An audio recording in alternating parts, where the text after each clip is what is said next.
Bonjour à toutes et à tous et merci de toujours nous renouveler votre contrat de confiance. Eh bien, Eden TV que vous suivez chez vous et autour de vous au Bénin comme ailleurs. Matin d'Eden se propose de vous livrer à l'entame les titres des canards qui ne sont pas venus ce matin. Un exercice qui sera fait par Arnaud Mori-Agua. Bonjour. Bonjour Freddy Loïs d'abord, bonjour aux téléspectateurs d'Eden TV, aux auditeurs de Diaspora FM 102.3. La parfaite forme, j'espère. Négatif, je n'ai pas la grande forme ce matin et Samson, les raisons vous les savez. Vous suivra et il aura pour tâche de nous livrer l'actualité au Bénin, pas dans le reste du monde.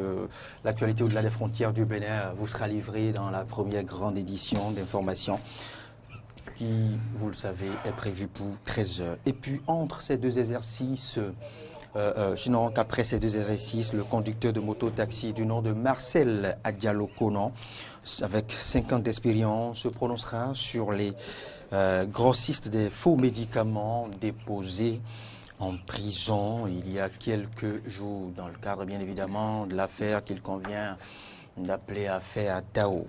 Et puis, le débat faire croiser avec Wilfried Monou et Casimir Pédio, eh bien, nous allons réfléchir sur la dernière décision du préfet du littoral, M. Toboula, qui interdit désormais la vente à la sauvette dans les feux tricolores. Quels impacts possibles sur l'économie de notre cher et beau pays, le Bénin? On en parle avec ces deux spécialistes des questions d'économie dans le débat Faire croiser. Et puis, juste après, ce sera de la musique, la chansonnette et la sélection d'Eden, un exercice géré par Ahmed Arikpa et Arnaud Mori-Agua qui nous seraient revenus à nouveau dans un peu plus d'une heure, sans oublier la randonnée sur les plateformes internationales pour introduire James William Baguidi dans sa chronique Les clés du monde. Il nous convie au pays des hommes intègres ce matin. Burkina Faso, ouverture du coup d'État le plus bête du monde. Il nous donnera de plus amples précisions dans cette chronique Les clés du monde. Ce sera là le menu de votre émission Matin d'Eden. Je reviens à Arnaud Mori-Agua qui a eu le temps de se faire un bon mental maintenant pour nous livrer les différents titres des canards qui lui sont pas venus dans la boîte, bien évidemment, la boîte mail de Eden TV, la une des journaux.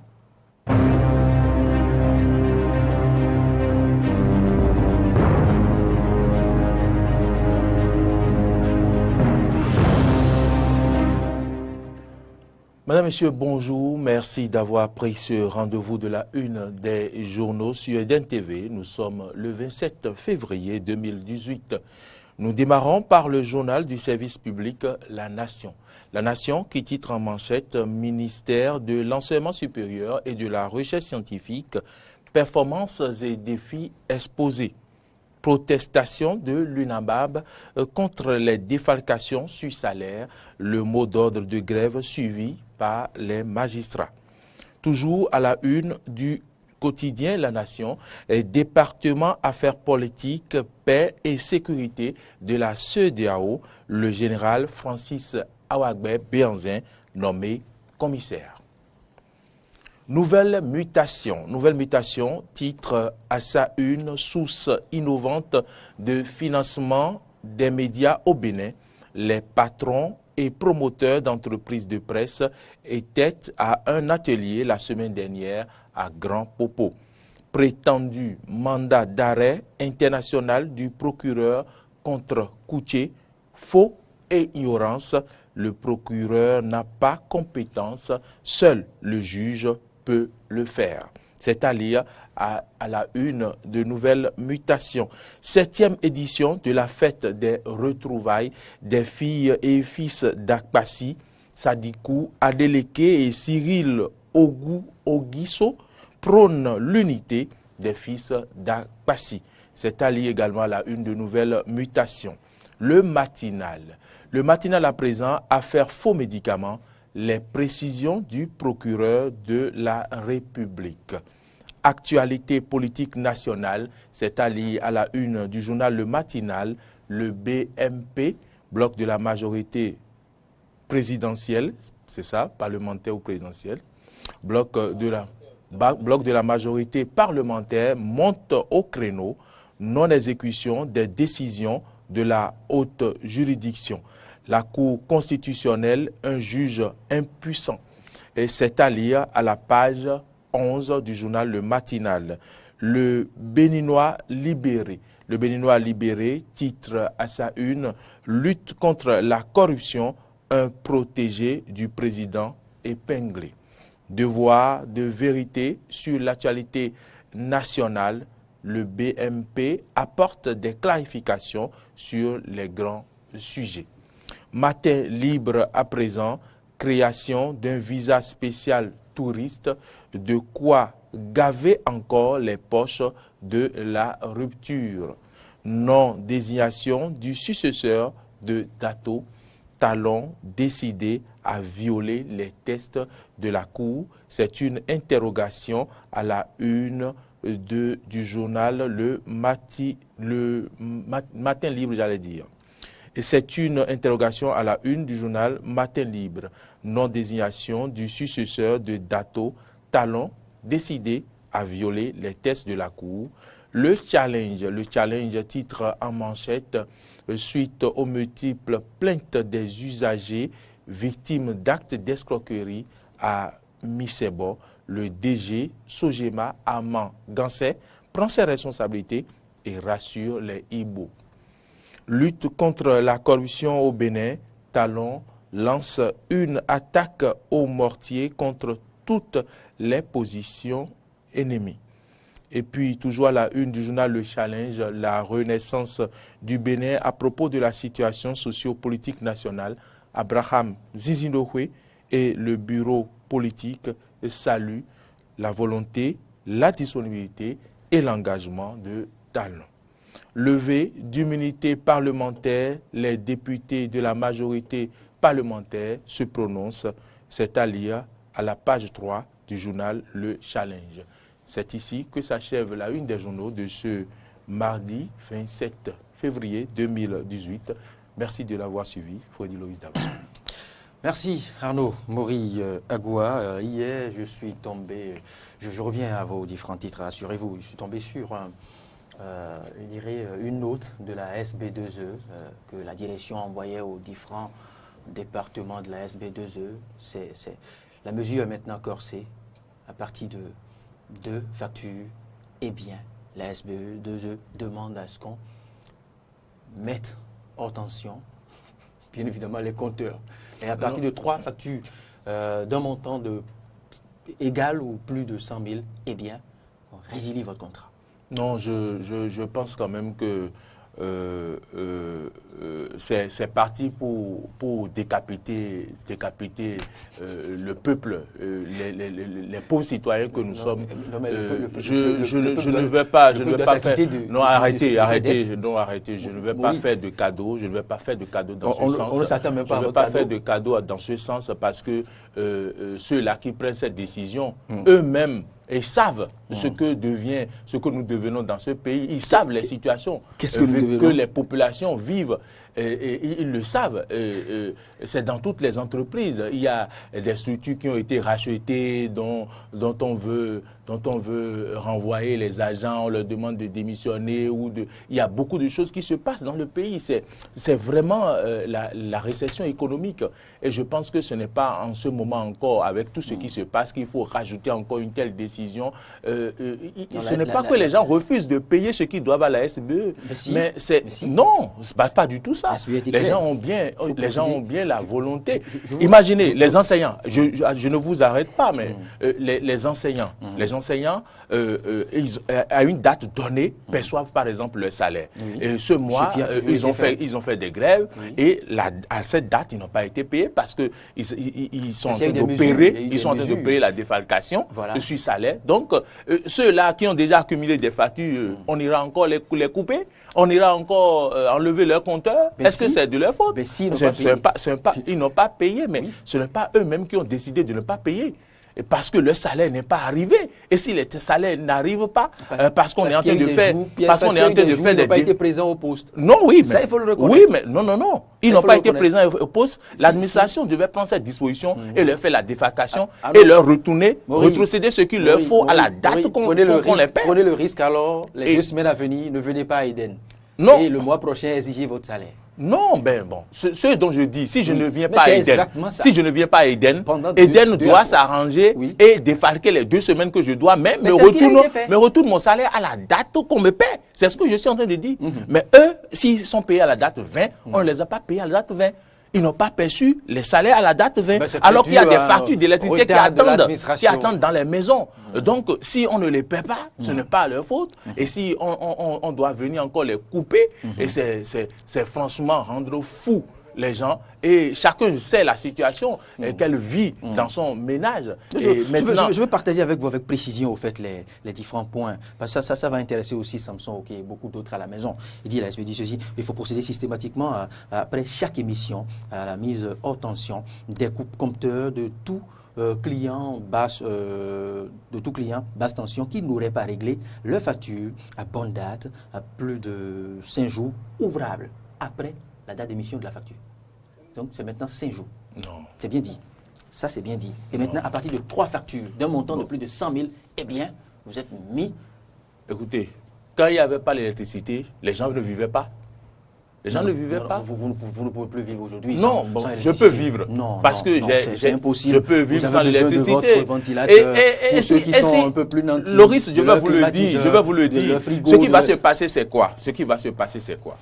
C'est que la SBE va mettre en œuvre, je ne sais pas, cette procédure-là et finira par couper bon nombre d'abonnés. Et finalement, ce sont eux-mêmes qui vont tomber en faillite parce que... C'est faux. Parce que, parce qu'il y aura plus d'abonnés qui pourront payer. Parce que d'autres vont s'exécuter. Quand ils vont couper 100 000, 200 000 abonnés, quand ils vont couper 200 000 abonnés, le mois qui va suivre, eux-mêmes, ils vont voir que le chiffre d'affaires a chuté.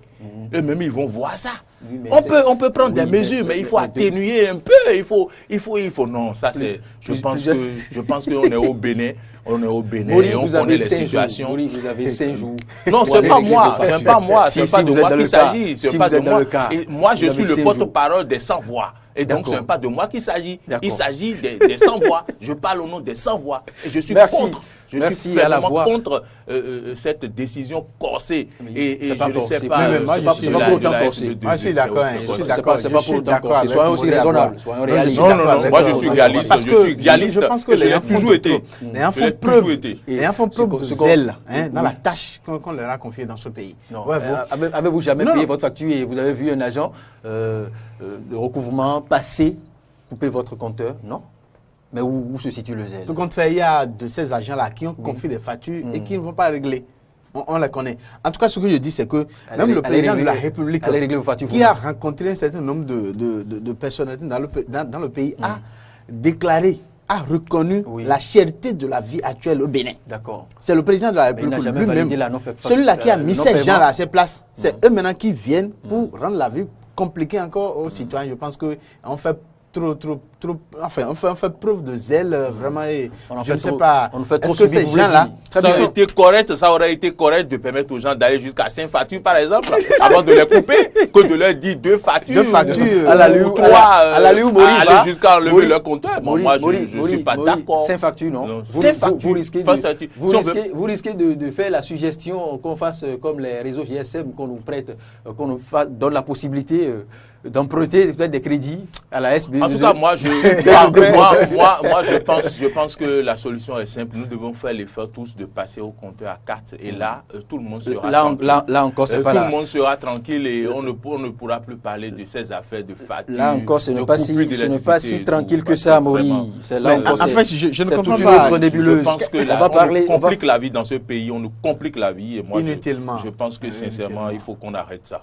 Il faut qu'on arrête ça parce que le peuple crie et pleure parce qu'il n'y a plus du social et voilà encore ce qu'on vient en rajouter et tout et franchement je pense que ce n'est pas bien pour merci Maurice, Arnaud, Agua, payez vos factures à temps et à bonne date Maurice et ce sera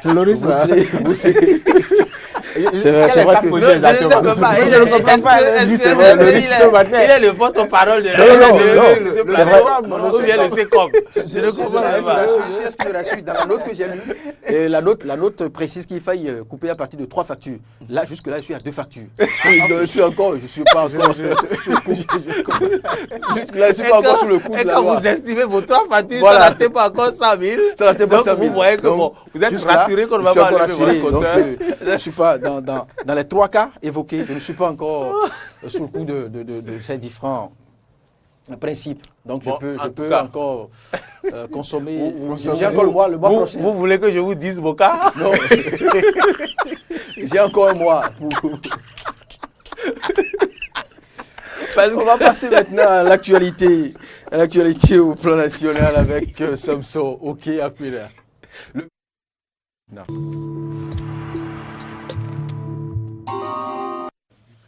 Eh oui, à nouveau, bonjour Samson Oké. Oui, bonjour Loris Freddy d'abord et bonjour à nos téléspectateurs et auditeurs de la Centre de Montreux. Avec vous, à l'entame, nous irons à la découverte d'un mouvement mondial de jeunesse vieux de 111 ans, c'est bien, du scoutisme qu'il est question. Oui, créé par Lord Robert Baden-Powell, général britannique à la retraite. Ce mouvement a pour but d'aider l'enfant et le jeune à construire sa personnalité en contribuant à son développement.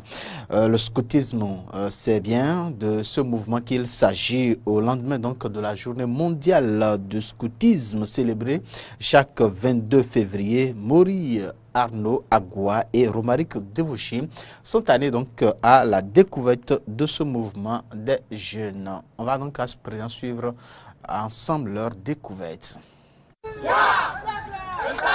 Créé en 1907, le scoutisme est un mouvement de jeunesse mondial qui permet aux jeunes de tout milieu de développer leur esprit d'initiative afin de devenir des citoyens à part entière. Animation scout, sifflet d'appel, à l'occasion du Thinking Day, nous avons surpris les scouts de la région des universités du Bénin, district Flash, en pleine célébration de la journée mondiale du scoutisme. 111 ans déjà, et nous sommes toujours en train de parler du scoutisme. Et je peux vous dire que c'est la plus grande organisation de jeunes au monde. Je dis la plus grande organisation de jeunes au monde parce que tout à l'heure, vous avez dit, nous prenons les jeunes depuis 6 ans jusqu'à 25 ans. C'est la seule organisation qui fait cela dans le monde. Le scoutisme béninois est divisé en 7 régions. Ouémé Plateau, Atlantique Littoral, Borgou Alibori, plus la région des universités. Donc partout où il y a université, on constitue une région. Donc ça fait 7 régions. Et quand nous parlons de la région scout des universités du Bénin, la région scout des universités du Bénin est divisée en 7 districts. Donc nous avons le district de l'université de Parakou. Nous avons 3 districts ici à l'université d'Abomey-Calavi, dont la FACH, FLAC, qui est un district, la FADESP, FASEG, FSA et NAM ensemble forment un district. Nous avons l'EPAC, l'ENEAM, et puis, comment on appelle, l'EPAC, l'ENEAM et la FAST, voilà, qui forment un 3e district. Nous avons le centre universitaire de Porte-Novo, qui est à Diara aujourd'hui, qui forme un district. Nous avons l'INGEPS, en entier qui constitue un district. Et pour finir, nous avons le centre universitaire de Lokossa qui est également un district scout de la région des universités du Bénin. La tenue scout porte plusieurs symboles et chaque scout arbore un foulard à son cou. Quel sens revêt le dit foulard? Le foulard scout, ça symbolise l'unité, ça symbolise l'union à travers les scouts, à travers le monde. Razak Adebiaye revient ici sur les explications des symboles. Nous avons la fleur de lys. La fleur de lys, c'est l'insigne mondial du scoutisme. Nous avons ici l'insigne du scoutisme béninois. Lorsque vous observez bien, vous allez voir qu'il est destiné ici un palmier à huile, et qui a 3 branches de chaque côté. Ces branches rappellent les 3 devoirs que les scouts doivent avoir. Devoir envers Dieu, devoir envers autrui et devoir envers soi-même, qui est de se former. Et voilà. Et nous avons une main voilà, qui est ouverte en bas de l'insigne. Cette main symbolise l'ouverture, l'acceptation de tout le monde dans le scoutisme. On dit que le scoutisme est sans discrimination aucune. Nous acceptons tout le monde. Et nous avons ensuite une corde qui est le symbole de liaison de tous les scouts, que ce soit du Bénin, du Togo et de tous les autres pays du monde. Ici, nous avons l'insigne de la région Afrique du scoutisme. Donc vous remarquez déjà la carte de l'Afrique et la fleur de lys qui est bien au milieu. Ici, nous avons les insignes qu'on appelle des épaulettes. C'est mis scoutisme béninois. Et puisque moi, je suis membre du bureau régional, donc ça, c'est les insignes du bureau régional. Pour d'autres scouts, vous allez voir seulement scoutisme béninois et c'est tout, et c'est de couleur jaune. Le scoutisme permet aussi l'utilisation de certains signes de rassemblement. Quand je fais comme ceci, c'est un rassemblement en rectangle ou bien encore le fer à cheval que j'appelle. On l'appelle aussi le rassemblement en nu. Donc quand j'appelle comme ça, les gens doivent se mettre devant moi en rectangle. Et nous avons les rassemblements en cercle, comme ceci, ou bien là, un rassemblement en cercle, en demi-cercle, comme ça. Nous pouvons aussi avoir des rassemblements en étoile. Voilà, ce sont quelques types de rassemblements. Quelles peuvent être alors les motivations d'une jeune fille à intégrer le scoutisme? Nous avons posé la question à la jeune Chimène Possi. D'abord, c'est pour vaincre ma timidité. Et secondo, c'est pour aider les scouts à promouvoir un monde meilleur et aussi à lutter pour la paix dans le monde entier. Le scoutisme est donc un mouvement idéal qui permet dès l'âge de 6 ans à un enfant d'avoir les aptitudes à mieux connaître sa communauté et à la servir.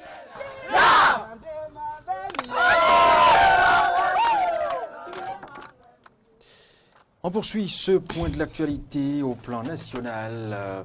Rencontre d'échange avec le chef de l'État Patrice Talon, entouré de certains membres de son gouvernement et de la délégation de la population du périmètre de l'aéroport de Glodjigbe et des communes environnantes. Et je vous précise que l'événement se tenait ce samedi au palais de la présidence. Le président de la République, Patrice Talon, a reçu donc le samedi dernier, donc les autorités municipales, les têtes couronnées et les délégations des populations du périmètre de l'aéroport de Glodjigbe et des communes environnantes. La dite rencontre s'inscrit dans la lignée des séances d'échange initiées par le chef de l'État à l'endroit des diverses forces sociales du Bénin autour des grands sujets d'actualité nationale. Cette rencontre conviviale et chaleureuse s'est achevée sur une note d'espoir et signe le processus désormais irréversible de réalisation de ce projet inscrit au programme d'action du gouvernement. On va suivre à présent un extrait des propos du président de la République, Patrice Talon. Mais ce projet est tellement important que ceux qui auront le mérite de donner plus que d'autres, ceux qui auront le mérite de faire des sacrifices énormes pour sa réalisation, devront en avoir la reconnaissance. Je me ferai un plaisir et un devoir pour recenser ceux qui auront payé le prix le plus fort. Parce qu'il existe des moyens demain de leur témoigner reconnaissance. Je vais demander donc à mes collaborateurs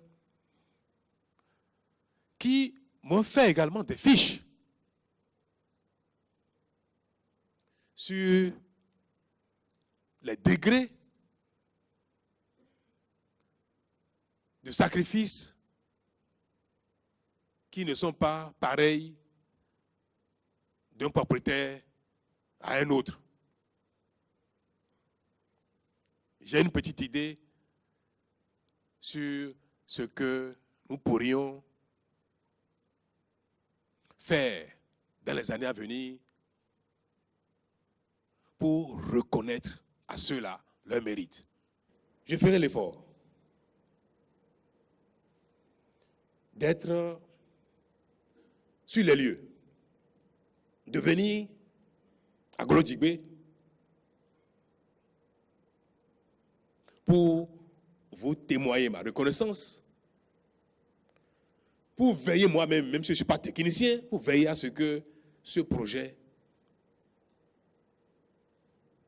que nous attendons tous se réalise dans les meilleures conditions et le plus tôt possible. parce que j'aimerais, à défaut de poser la première pierre, venir inaugurer cet aéroport, si Dieu m'en donne l'opportunité, la santé et la longévité. Congrès du syndicat national des techniciens sociaux du Bénin ce vendredi. Ce 10e congrès ordinaire a permis de faire le point des activités de la période 2014-2018. Jaurès Akigbe, secrétaire général du Syntech-Sobé, a été réélu pour un mandat de 4 ans. Reportage signé de Laurent Roland-Toneikes et Denis Maroya. Les techniciens sociaux, membres du syndicat national des techniciens sociaux du Bénin, se sont réunis à la salle de conférence du centre social d'Akpakpa pour le 10e congrès ordinaire. Les travaux de ce congrès ont porté sur plusieurs sujets. La première activité que nous avons eu à exécuter, c'était de faire le bilan des actions menées au cours des 4 dernières années où nous avons été élus à la tête de notre syndicat. Donc le bilan moral a été fait par rapport au fonctionnement de notre bureau directeur national et de l'ensemble des structures horizontales du syndicat. Ensuite, nous avons eu également à partager avec les congressistes nos mandants les résultats auxquels nous sommes parvenus au thème de 4 années d'exercice syndical. Donc, le rapport d'activité du bureau a été passé en revue. Ensuite, nous avons également essayé de partager avec eux la gestion qui a été celle du bureau par rapport aux finances, aux ressources qui ont été collectées et qui ont servi à mener les activités. Je vais parler par là du rapport financier de l'exercice. Et donc l'ensemble de ces documents ont été adoptés par le Congrès après, bien sûr, des observations et des discussions pour appréhender tel ou tel aspect des différentes présentations qui ont été faites. Nous allons revoir certaines dispositions de nos tests et pour pouvoir les améliorer et passer aux élections pour renouveler le bureau. Il y a eu du chemin qui est fait et malgré la création d'autres organisations syndicales dans le secteur, je pense que Syntech-Sobé continue d'exister, de vivre, de maintenir sa force et de s'imposer. S'en est suivi le processus de renouvellement du bureau du syndicat qui a été marqué par la réélection de Jaurès Akigbe. Il revient ici sur les grands chantiers à aborder au cours du mandat 2018-2022. D'abord, la question de l'élaboration d'un nouveau plan de formation. Parce que nous avons la tradition au niveau de notre ministère d'exécuter, de mettre en place un dispositif qui permette aux agents remplissant les conditions d'aller se faire former pour améliorer leur employabilité. L'autre aspect également, c'est la relecture de nos statuts particuliers. Le statut particulier des corps des personnels de l'action sociale qui est également un chantier très important parce que c'est un dossier qui a commencé depuis environ 10 ans et qui a connu un coup d'arrêt. Autre chantier également, c'est le recrutement du personnel au profit du ministère et particulièrement des structures opérationnelles, les centres de promotion sociale et services sociaux spécialisés qui connaissent un manque criard en personnel, ce qui ne permet pas vraiment ne leur permet pas de faire le travail comme cela se doit au regard des sollicitations des différentes cibles. Nous venons de renaître comme un nouveau ministère. Donc, il y a de grands défis à relever.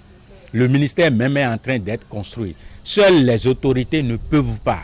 Ils ont besoin des organisations syndicales qui doivent être leurs premiers conseillers. Et concernant ce dernier point, Jaurès Akigbe, secrétaire général du Syntech-Sobé, estime que le recrutement de 150 agents opéré il y a quelques mois est largement en deçà des besoins réels. Il promet travailler de commun accord avec les autorités afin que le recrutement de 750 agents décidés en Conseil des ministres soit une réalité. Toutefois, des actions seront menées pour l'amélioration des conditions de travail des techniciens sociaux, a-t-il promis. Et nous remontons au week-end écoulé où la COGEDA était en campagne de salubrité à Cotonou. À la manette, la COGEDA entendait donc coordination des ONG de gestion des sachets solides et ménagers et de l'assainissement de la ville de Cotonou. Quelques agents au maire étaient également présents à ce rendez-vous de campagne de salubrité. Fréjus Seoulan et Romaric Defauchy nous donnent ici le compte rendu. Cotonou, ville propre, faire de ce slogan une réalité. C'est la raison qui motive les membres de la COGEDA, coordination des ONG de gestion des déchets solides ménagers et de l'assainissement de la ville, à organiser périodiquement des campagnes de salubrité. Ce samedi 24 février 2018, armés de roues, de râteaux et de balais, ils se sont employés de bonne heure à redonner au quartier vaudier, le long des rails, son éclat. Comme Lantossa, directeur exécutif de la COGEDA. Dans chaque arrondissement, il y a des dépotoirs sauvages. Donc nous sommes en train de voir ça et ça nous indispose. Si bien que nous nous sommes dit que si on ne fait rien, les ordures vont nous tuer. Est-ce que vous voyez?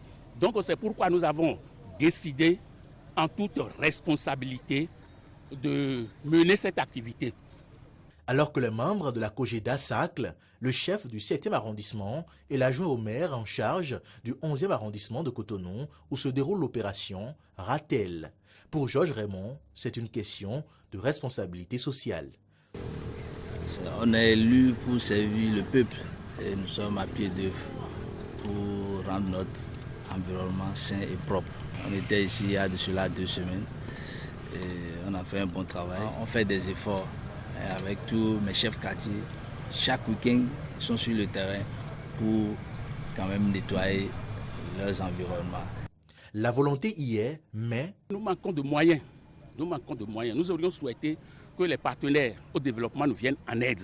Les bennes tasseuses qu'on nous envoie, ou bien une benne tasseuse qu'on nous envoie et qui ne fait qu'un seul voyage, alors qu'il y a des ordures qui restent, elles se voient sous les bras. Séverin d'Almeida, patron du 7e arrondissement, reconnaît ces problèmes et rappelle l'impact attendu de cette présente campagne de salubrité. Nous faisions partie de ceux qui étaient l'initiateur de cette structure par le passé, il y a des décennies. Il se fait que, faute de moyens, effectivement, ils ont cessé d'agir entre-temps. Et nous sommes tous là pour impacter l'action et faire savoir à la population qu'il est temps que nous commencions par œuvrer pour l'assainissement de notre cadre de vie. Une population qui peine à intégrer cette réalité dans ses habitudes. Une attitude qui attriste le chef du 11e arrondissement. Déjà, 3 descentes sur ce même site, mais les citoyens veillent à le maintenir en situation de dépotoir sauvage. Quelle force moi j'ai maintenant pour rentrer dans chaque maison pour dire « Ah, si vous faites ceci, je vous vois, je vous vois. » Je n'ai pas de force. Déjà, je n'ai pas un statut juridique. Mais si les gens continuent, il faut que les gens qui sont habilités à sanctionner, donc à agir.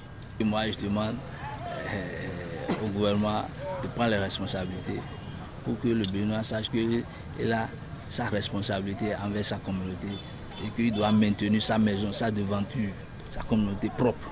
Et nous demandons au président de donner l'autonomie aux arrondissements pour que nous puissions vraiment contribuer au développement de notre nation.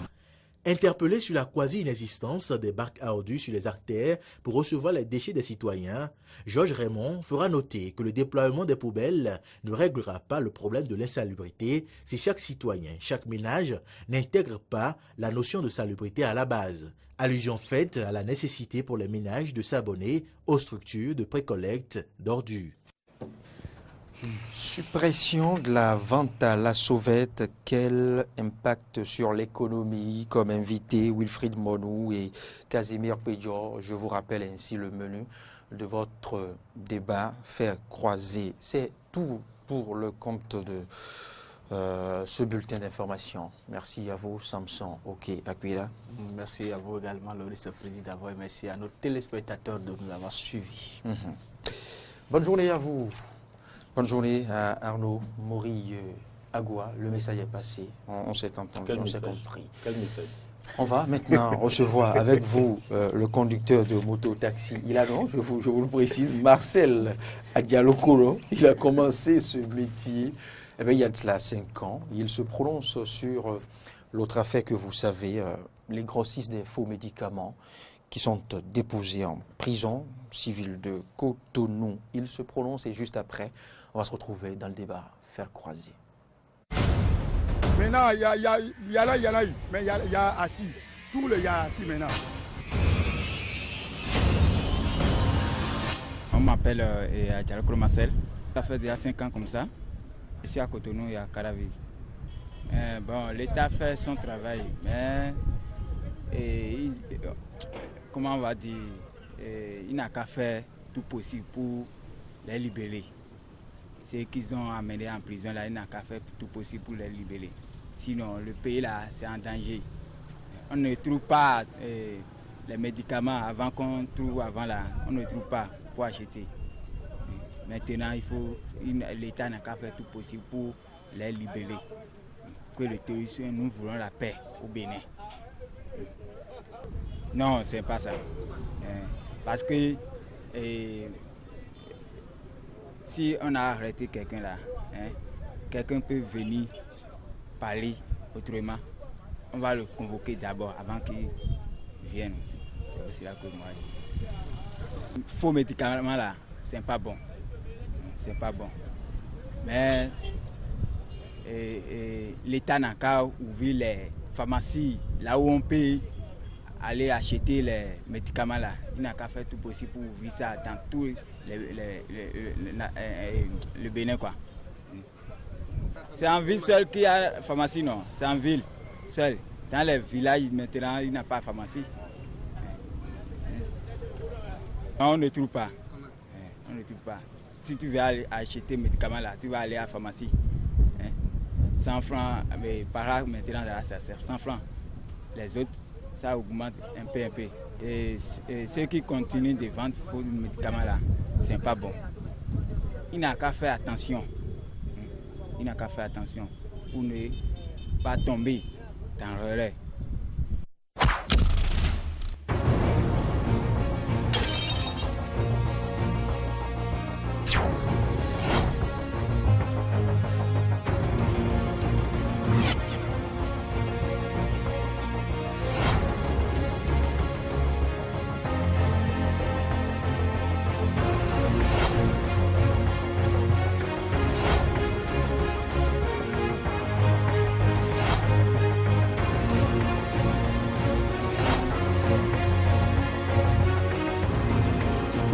Le service commercial de Diaspora FM et Eden TV au 62 79 32 32. Eden TV, Diaspora FM, le bonheur d'être à vous.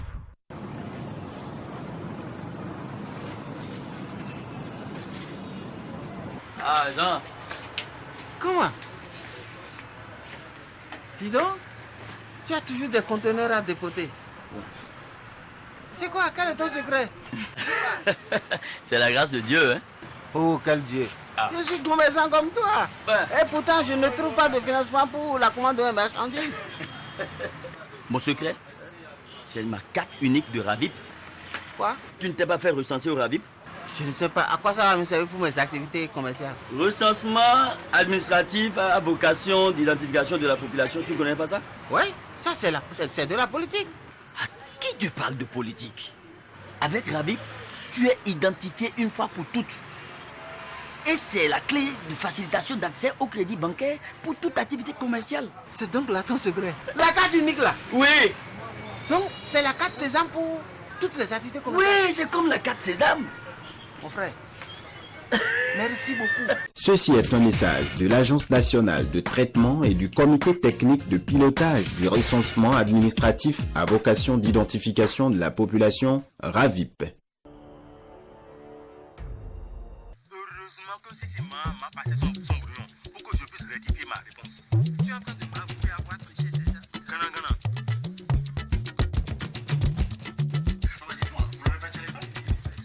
Mais quand même, doit faire dit, Pierre, oui, mon frère. Yo, peut-être on va voir France tout. Peut-être vous français, on va continuer à nous vient dans la blague. Oui, vous tombez ensemble. Fac Production, en collaboration avec Eden TV, vous offre la série Nouyon.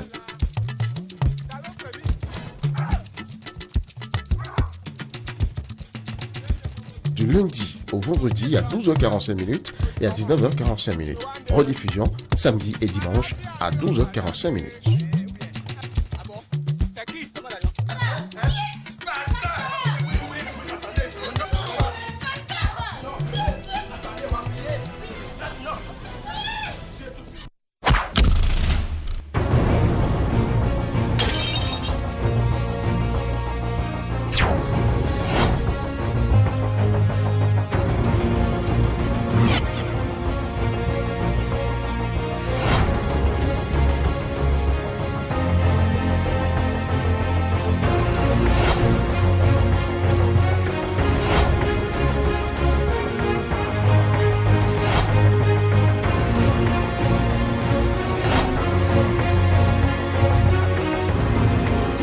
écoutez le service commercial de Diaspora FM et Eden TV au 62 79 32 32. Eden TV, Diaspora FM, le bonheur d'être à vous. Et oui, bienvenue à toutes et à tous dans ce débat fer croisé, suppression de la vente à la sauvette. Quels impacts sur l'économie locale? Je vous en avais parlé, c'est bien le sujet à décortiquer, à décrypter, à analyser, à commenter par Casimir Pédia et Wilfried Monou, deux habitués de ce plateau qu'on ne présente plus, vous le savez. Eh bien, dans le but de réhabiliter, que dis-je, de restaurer les caractéristiques d'une ville vitrine à Cotonou, la capitale économique du Bénin, eh bien, le préfet du littoral, puisque c'est de lui qu'il est question, Modeste Toboula, a sorti une décision dûment signée. Il ne veut plus voir, à compter de 1er mars 2018, de vendeurs à la sauvette dans les articulations, que dis-je, dans les feux tricolores qui jonchent les abords des routes et voies et axes de Cotonou. À compter de 1er mars, eh bien, il n'y aura plus de vente à la sauvette à Cotonou. Ceci pour redorer le blason de la ville vitrine de Cotonou, à la cité de Cotonou, à la municipalité de Cotonou, devrais-je dire. Et ce n'est pas Casimir Pédio et Wilfried Monou qui me diront le contraire. Décision salutaire ou non, vous nous le direz. Maintenant, sur l'axe économique, bien évidemment, quels impacts possibles cette décision aura sur l'économie locale? C'est ce qui nous intéresse davantage ce matin dans ce débat fait croiser. Bonjour Wilfried Monou. Bonjour Loris Davor. Bonjour Casimir Pédio. Bonjour Loris Davor. Bonjour chers téléspectateurs de Den TV. La décision, vous l'avez lu aussi Wilfried Monou, cette décision sensible, eh bien, qui ne serait pas sans fricotement au niveau de ces pratiquants, au niveau de ces vendeurs à la sauvette. D'abord, dans quel contexte est intervenue cette décision et quels impacts sur l'économie? Quels impacts d'abord sur ces activités des vendeurs à la sauvette et sur l'économie locale? Merci pour l'intérêt porté à ce sujet. Vous savez que la ville de Cotonou est appelée à être une ville moderne. Et donc, c'est dans ce sens-là que le préfet œuvre à ce qu'au niveau des feux tricolores, au niveau des abords de nos artères, qu'on n'ait plus des vendeurs ambulants, qu'on n'ait plus les mendiants. C'est un acte très intéressant qu'il faut saluer au passage, seulement que il y a un hic. Un hic dans la mesure où vous savez que la structure de l'économie béninoise a une forte part d'informel. Or, c'est ce secteur informel qui permet à l'autre secteur dit formel de mieux écouler ses produits et ses services. Je m'explique. Un importateur qui en règle a apporté des gadgets, genre l'antenne à pile. Quand il reste au niveau de sa boutique, il ne déstocke pas. Donc il met une stratégie de déstockage en place où il trouve un réseau de petits vendeurs ambulants à qui il remet des lots de 5 ou 10 et qui reviennent le soir lui faire le point. Il n'y a pas que ce point. J'ai donné juste un exemple. Donc, ces petits ambulants, le meilleur endroit où ils sont en contact avec les consommateurs qui aujourd'hui n'ont plus le temps d'aller faire les boutiques, d'aller faire les magasins, donc s'approvisionnent aisément dans ces feux. Parce que s'il y a quelqu'un à décourager d'abord, ce n'est pas le vendeur, mais c'est d'abord le consommateur qu'il faut sensibiliser à ce qu'il retourne sur des lieux ou dans des espaces où il peut acheter ses produits.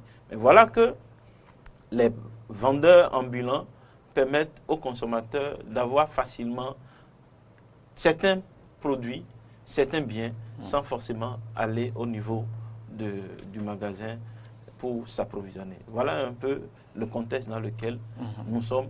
Et ces vendeurs ambulants favorisent l'amélioration du chiffre d'affaires de ceux-là qui sont dans les magasins, donc qui sont formels. Et lorsque nous allons déstructurer ces grossistes qui les envoient dans la rue, qui les livrent au risque. Voilà. Bon, au risque, oui, mais quand même, ça permet de découler et permet alors au magasin de faire face à ces obligations fiscales. Et lorsqu'on va alors enlever ce maillon de la distribution de ce grossiste, est-ce qu'il n'y a pas une question à se poser? Est-ce que l'État aussi aura à bénéficier de ces revenus en matière fiscale? Casimir Pédior, le contexte est établi. Nous sommes d'accord. Et vous, votre lecture?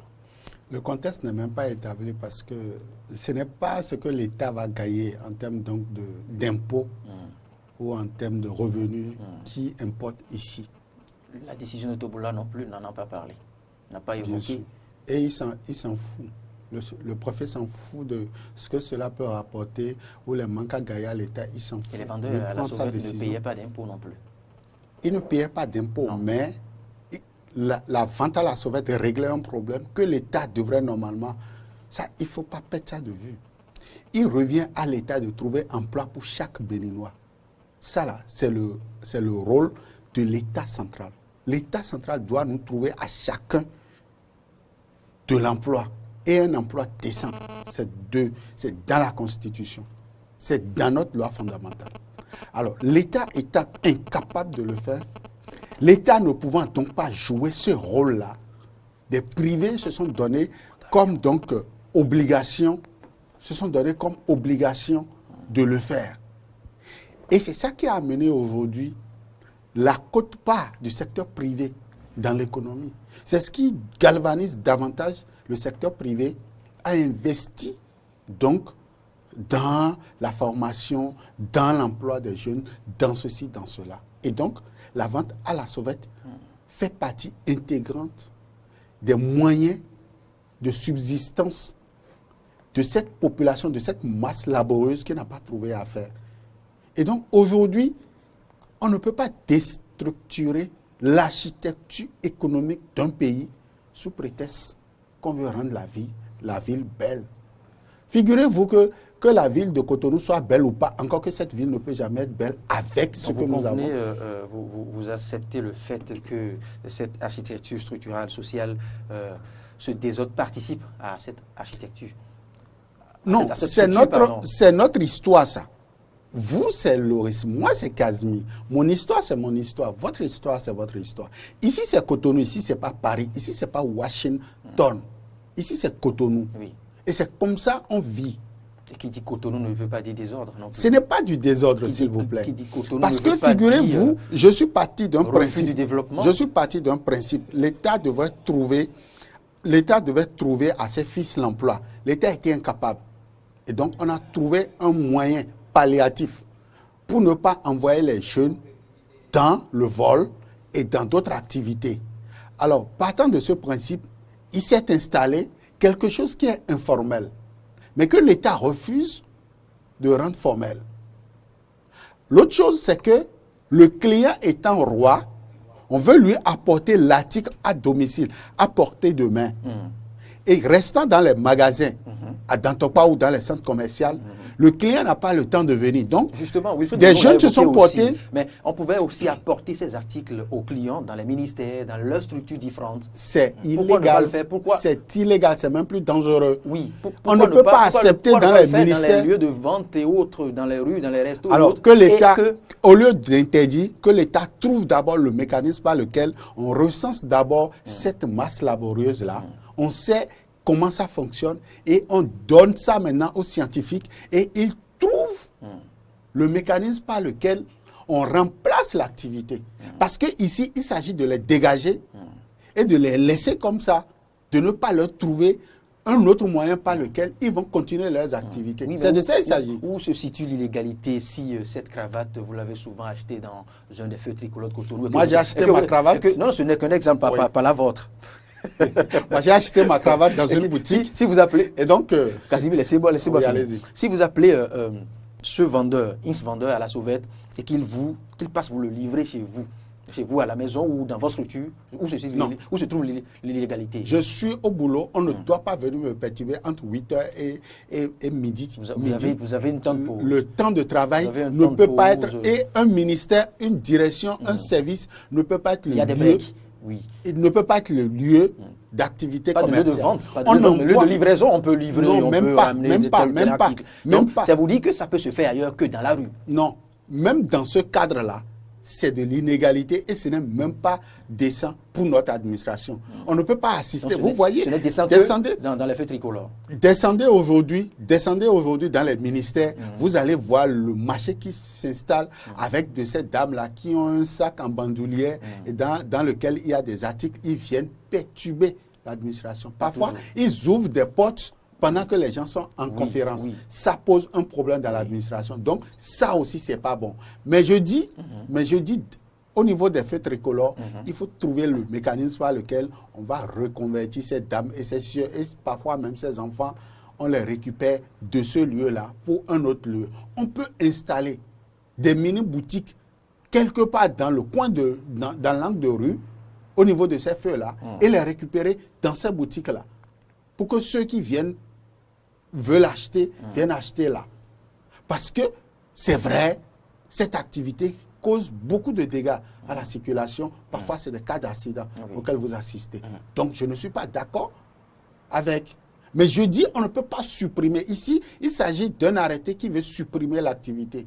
Il ne s'agit pas d'un arrêté qui veut réorganiser. C'est là, moi, mon inquiétude. Je n'ai jamais dit ici, sur votre plateau, que ce que le préfet veut faire est mauvais. Non, je n'ai jamais dit ça. Mais je dis, il faut trouver le mécanisme par lequel on reconvertit l'activité dans les feux ailleurs, sur notre site, pour que véritablement l'activité économique puisse continuer pendant qu'on est en train de rendre belle la vie. Vous savez qu'il y a des marchés pour. Vous savez qu'il y a des marchés. C'est ce que je vous ai expliqué. Même si Missebo a été en griffe amputée, eh bien, vous savez qu'il y a eu un autre site. On les a réorientés vers un autre site, vous ne me direz pas le contraire. Donc, ça vous dit que l'État a pensé à ce que vous évoquez tantôt. La vente à la sauvette est différente de la vente dans les marchés. Oui. C'est justement ça. Vous ne verrez pas dans les marchés la vente à la sauvette. En économie, chaque thème a sa signification. Cette vente à la sauvette a pris de l'ampleur suite. À Paris, il y a la vente à la sauvette. À Lagos, il y a la vente à la sauvette. Il peut y en avoir à New York. Abidjan, il peut y a la vente à la sauvette. À New York. Mais je vous dis, dans ce désordre que nous assistons. Mais le marché s'anime dans le désordre. Avez-vous vu un marché? Pas toujours. Toujours. Même le marché financier, de la BRVM, de n'importe quelle bourse, s'anime dans le désordre. Allez à Dantokpa, vous allez me dire, et pourtant dans ce désordre, il y a de l'ordre. Il y a ceux qui savent là où il y a l'ordre. Et donc, ne me dites pas que c'est le désordre. Non, le désordre anime le marché. Il n'y a aucun marché. Le marché, ce n'est pas une salle de conférence où tout le monde est studieux et en train de suivre. Il peut y avoir un désordre apparent, mais qui cache un ordre. C'est ce que nous observons dans les feux de Cotonou. Il y a un désordre, mais il y a de l'ordre dans ce désordre. Non, il n'y a pas d'ordre. Il n'y a pas d'ordre. Wilfried Monou, est-ce que vous officialisez ce désordre comme Casimir Pédior tente de le hisser au rang d'activité à officialiser? Non, on ne demande pas d'officialiser. Ce n'est pas du tout notre pensée. On pose un problème. Lorsque on observe cette activité, quelles sont les nuisances qu'apporte cette activité? Ça perturbe la circulation. Ça perturbe la circulation. C'est tout un risque pour les vendeurs. Vous avez déjà eu combien de cas d'accident où c'est des gens même qui calculent pratiquement. Est-ce qu'il faut attendre d'en avoir? C'est des gens même qui savent à quel moment le feu doit passer au vert et ils se rabattent sur leur côté, ils attendent le prochain. Ou parfois, ils courent pour traverser. Oui, mais les mineurs qui vendent de porc à terre ou autre, est-ce qu'elles le savent? Une chose est sûre, c'est comme le dit Casimir, nous avons de ces activités où on va vendre à la criée, où on envoie l'enfant aller se promener dans le quartier, dans le marché pour vendre des produits. D'accord? Et c'est parce qu'aujourd'hui, dans les feux, il y a un attroupement où des gens ont un besoin. D'accord? Et ne pouvant satisfaire ce besoin qu'en présence de biens, les vendeurs apportent ces biens et c'est pourquoi les consommateurs s'adonnent bien à ce marché et achètent les biens et services que les gens offrent dans les feux. Alors moi, ma préoccupation, c'est de bien voir quels sont les impacts de cette suppression d'activité sur l'économie. Est-ce que c'est opportun de le faire? Est-ce que cette activité apportait même à l'économie? Ça apporte à l'économie. Je vous ai montré tout à l'heure que le grossiste qui est dans son magasin ne vend pas. Et donc, la stratégie pour vendre, c'est de déstocker et d'apporter le produit là où les gens en ont besoin. Parce que ceux qui en ont besoin n'arrivent plus à se dégager pour aller faire les magasins. Est-ce que vous voyez? Et donc, et comme nous avons, depuis des temps anciens, de nos grands-parents qui envoient les enfants faire la vente à la criée, en se promenant avec les marchandises, à Cotonou, le lieu le plus certain d'avoir tout de suite les consommateurs, c'est dans les feux. C'est vrai que cette pratique a été importée du Nigeria. Est-ce que vous voyez? Cette pratique a été importée du Nigeria. Et donc, au lieu que les gens passent dans les quartiers, dans les marchés, ils trouvent qu'en restant dans les feux, vous avez tout de suite des consommateurs qui sont à portée de main. Donc, il faudrait bien penser l'action pour voir, est-ce qu'on ne peut pas, en construisant par exemple nos voies, avoir des détours vers des marchés qui s'animeraient par rapport à ces petits besoins qu'on aura. Est-ce que vous voyez? Et ce n'est qu'en faisant ça qu'on ne va pas déstructurer notre économie. Moi, ma crainte, c'est de subir la même conséquence qu'on a eue avec les déguerpissements. Qui bien, à des endroits, vous voyez bien, il y a la voie est bien dégagée. C'est bien clairsemé. On voit nettement partout. Il n'y a plus de saleté. Il faut saluer ça. Mais de l'autre côté, l'économie a été déstructurée. La bonne dame qui va chercher des pagnes au marché et qui vendait au bord des voies a été déguerpie. Allez voir les vendeurs de pagnes. Ils sortent difficilement leurs produits. Est-ce que vous voyez? Donc, il y a eu un problème de déstructuration de la chaîne de distribution à un moment donné. Il faut accompagner les acteurs à voir quelles sont les solutions les plus idoines pour pouvoir appliquer cette décision-là. Nous, on ne conteste pas la décision. J'ai dit bien, ça permettrait d'avoir, au niveau de nos feux,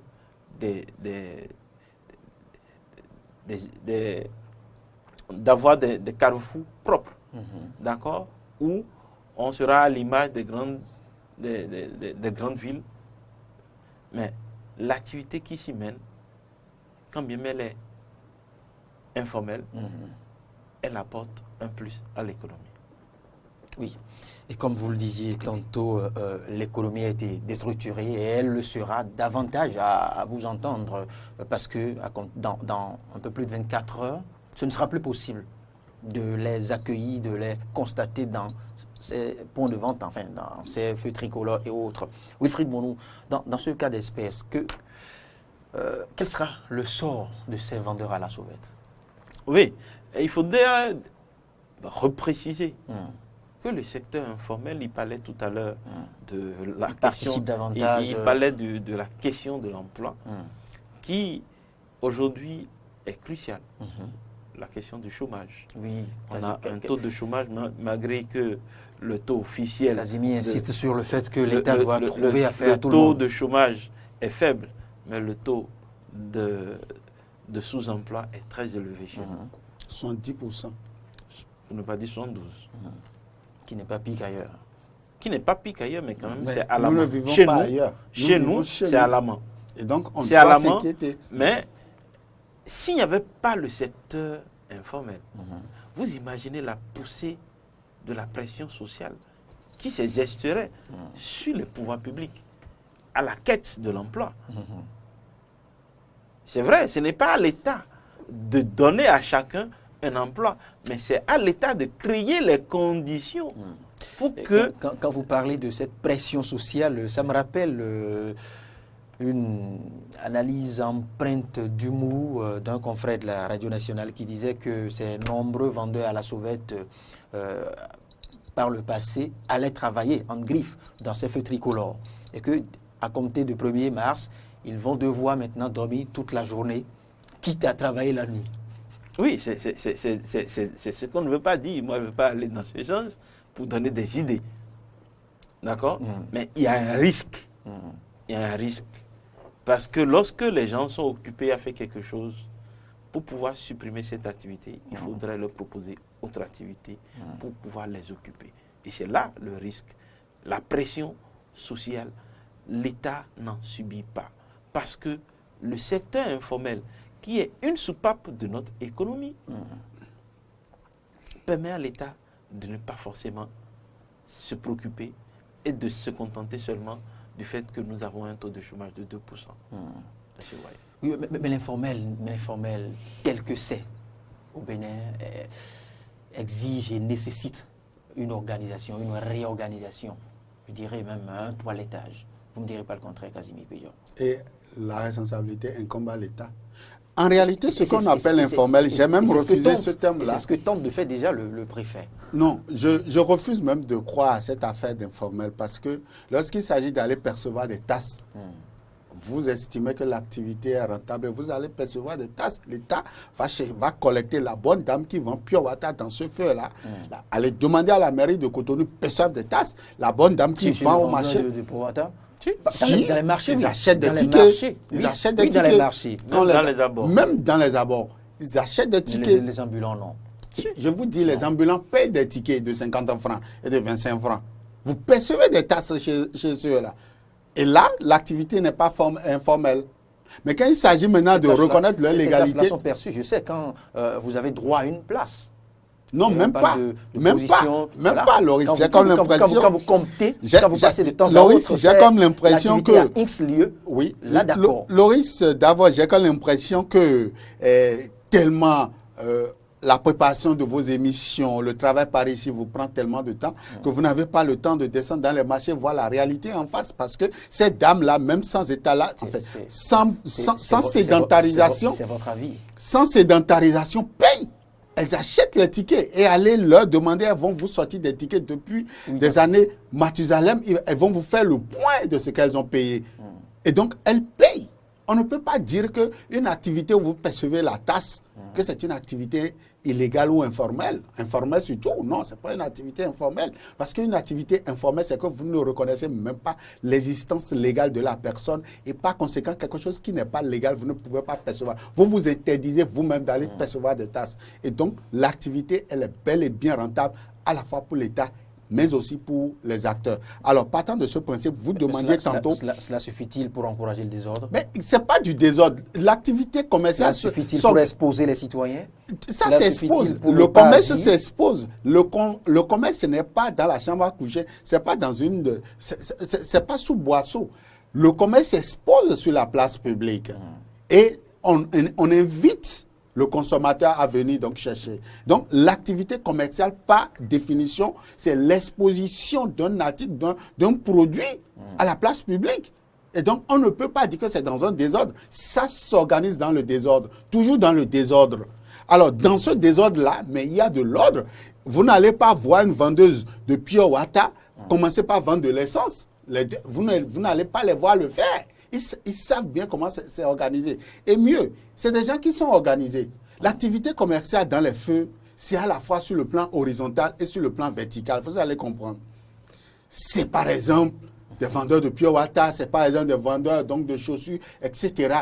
qui vont chercher, comme il l'a dit, le produit dans un magasin, chez un fournisseur, chez un master distributeur et qui reviennent maintenant vendre au niveau des feux.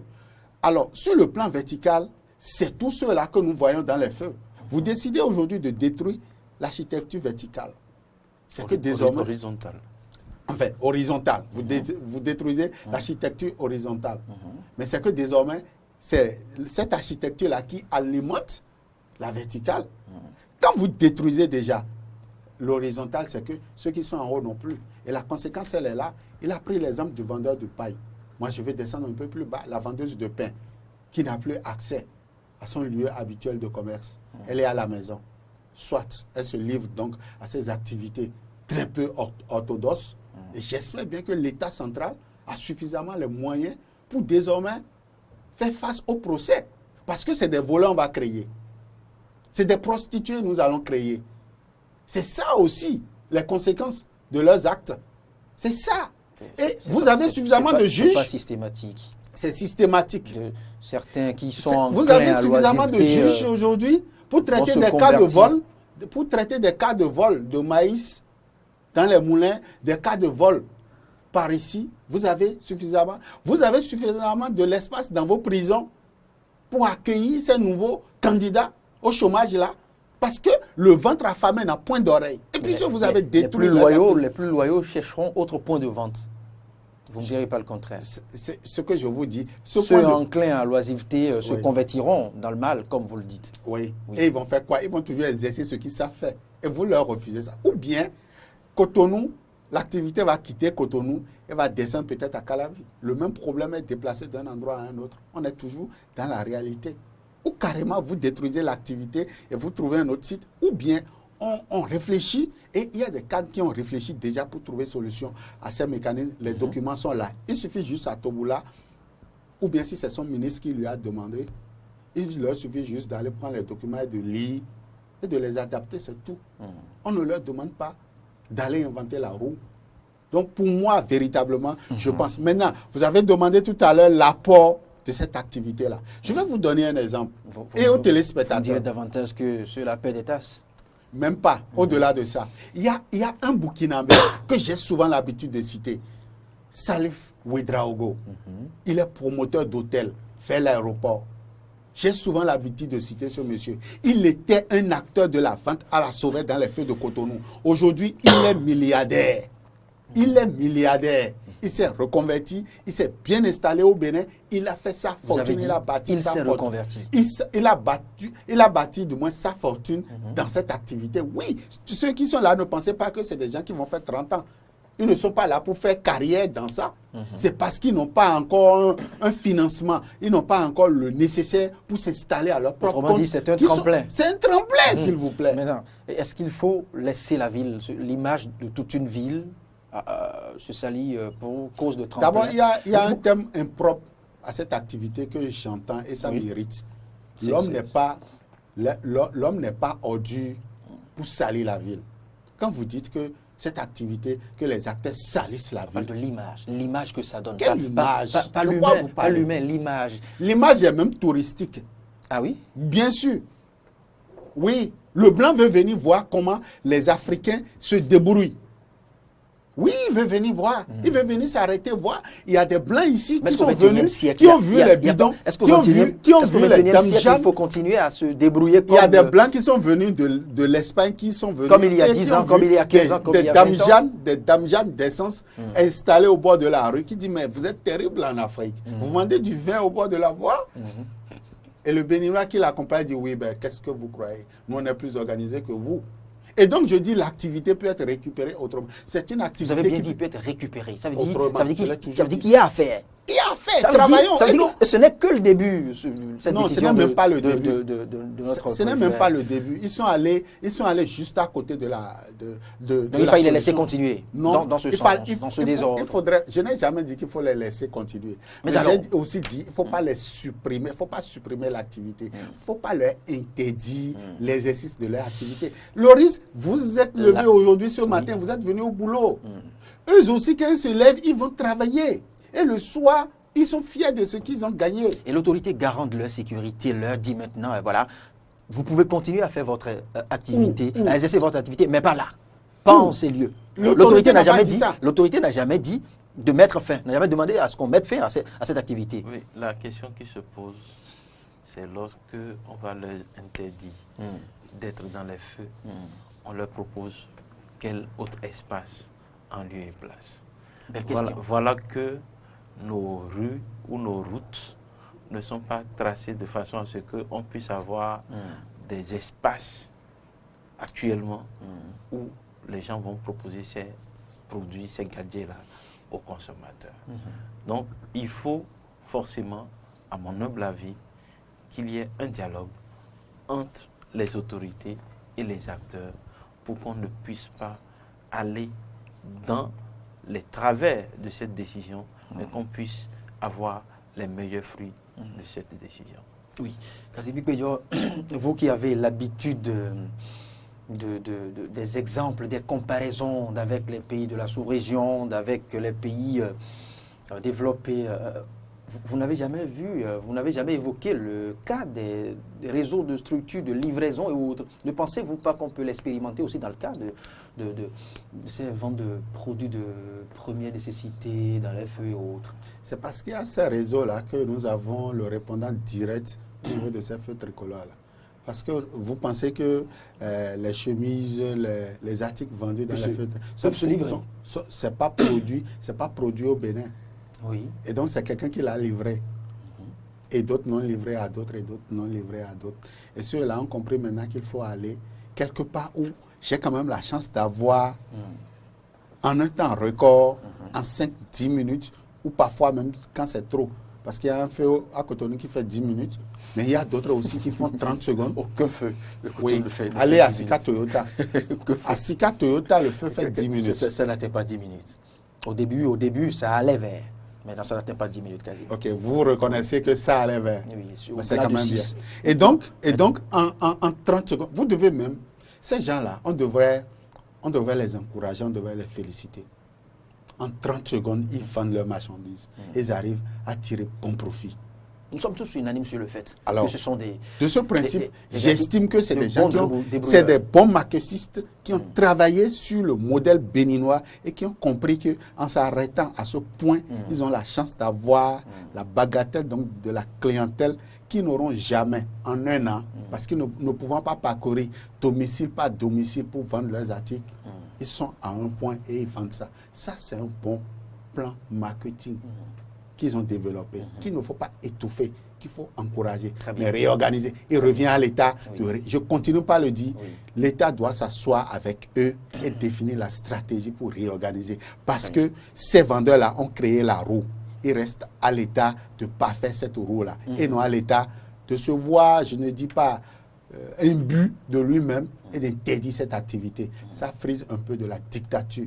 Et cette dictature ne s'adresse pas à l'économie, parce que quand ça s'adresse à l'économie, c'est ce que vous avez la semaine dernière.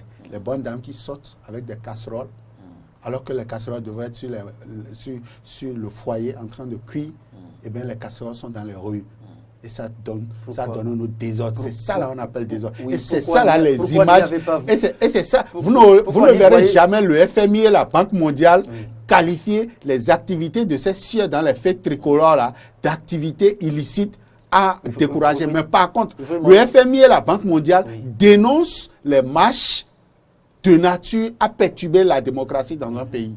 Et c'est ce qu'on a vu la dernière fois. Et donc, je n'ai jamais vu dans un rapport de la Banque mondiale traiter la vente à la sauvette d'une activité à bannir du système économique. Tant que ce n'est pas comme ça, je crois que l'activité est toujours la bienvenue au sein donc d'un État. C'est déjà heureux que ces casseroles qui sont sorties, vous n'y voyez pas encore du tourisme. C'est déjà heureux, Kazimbi Pédior.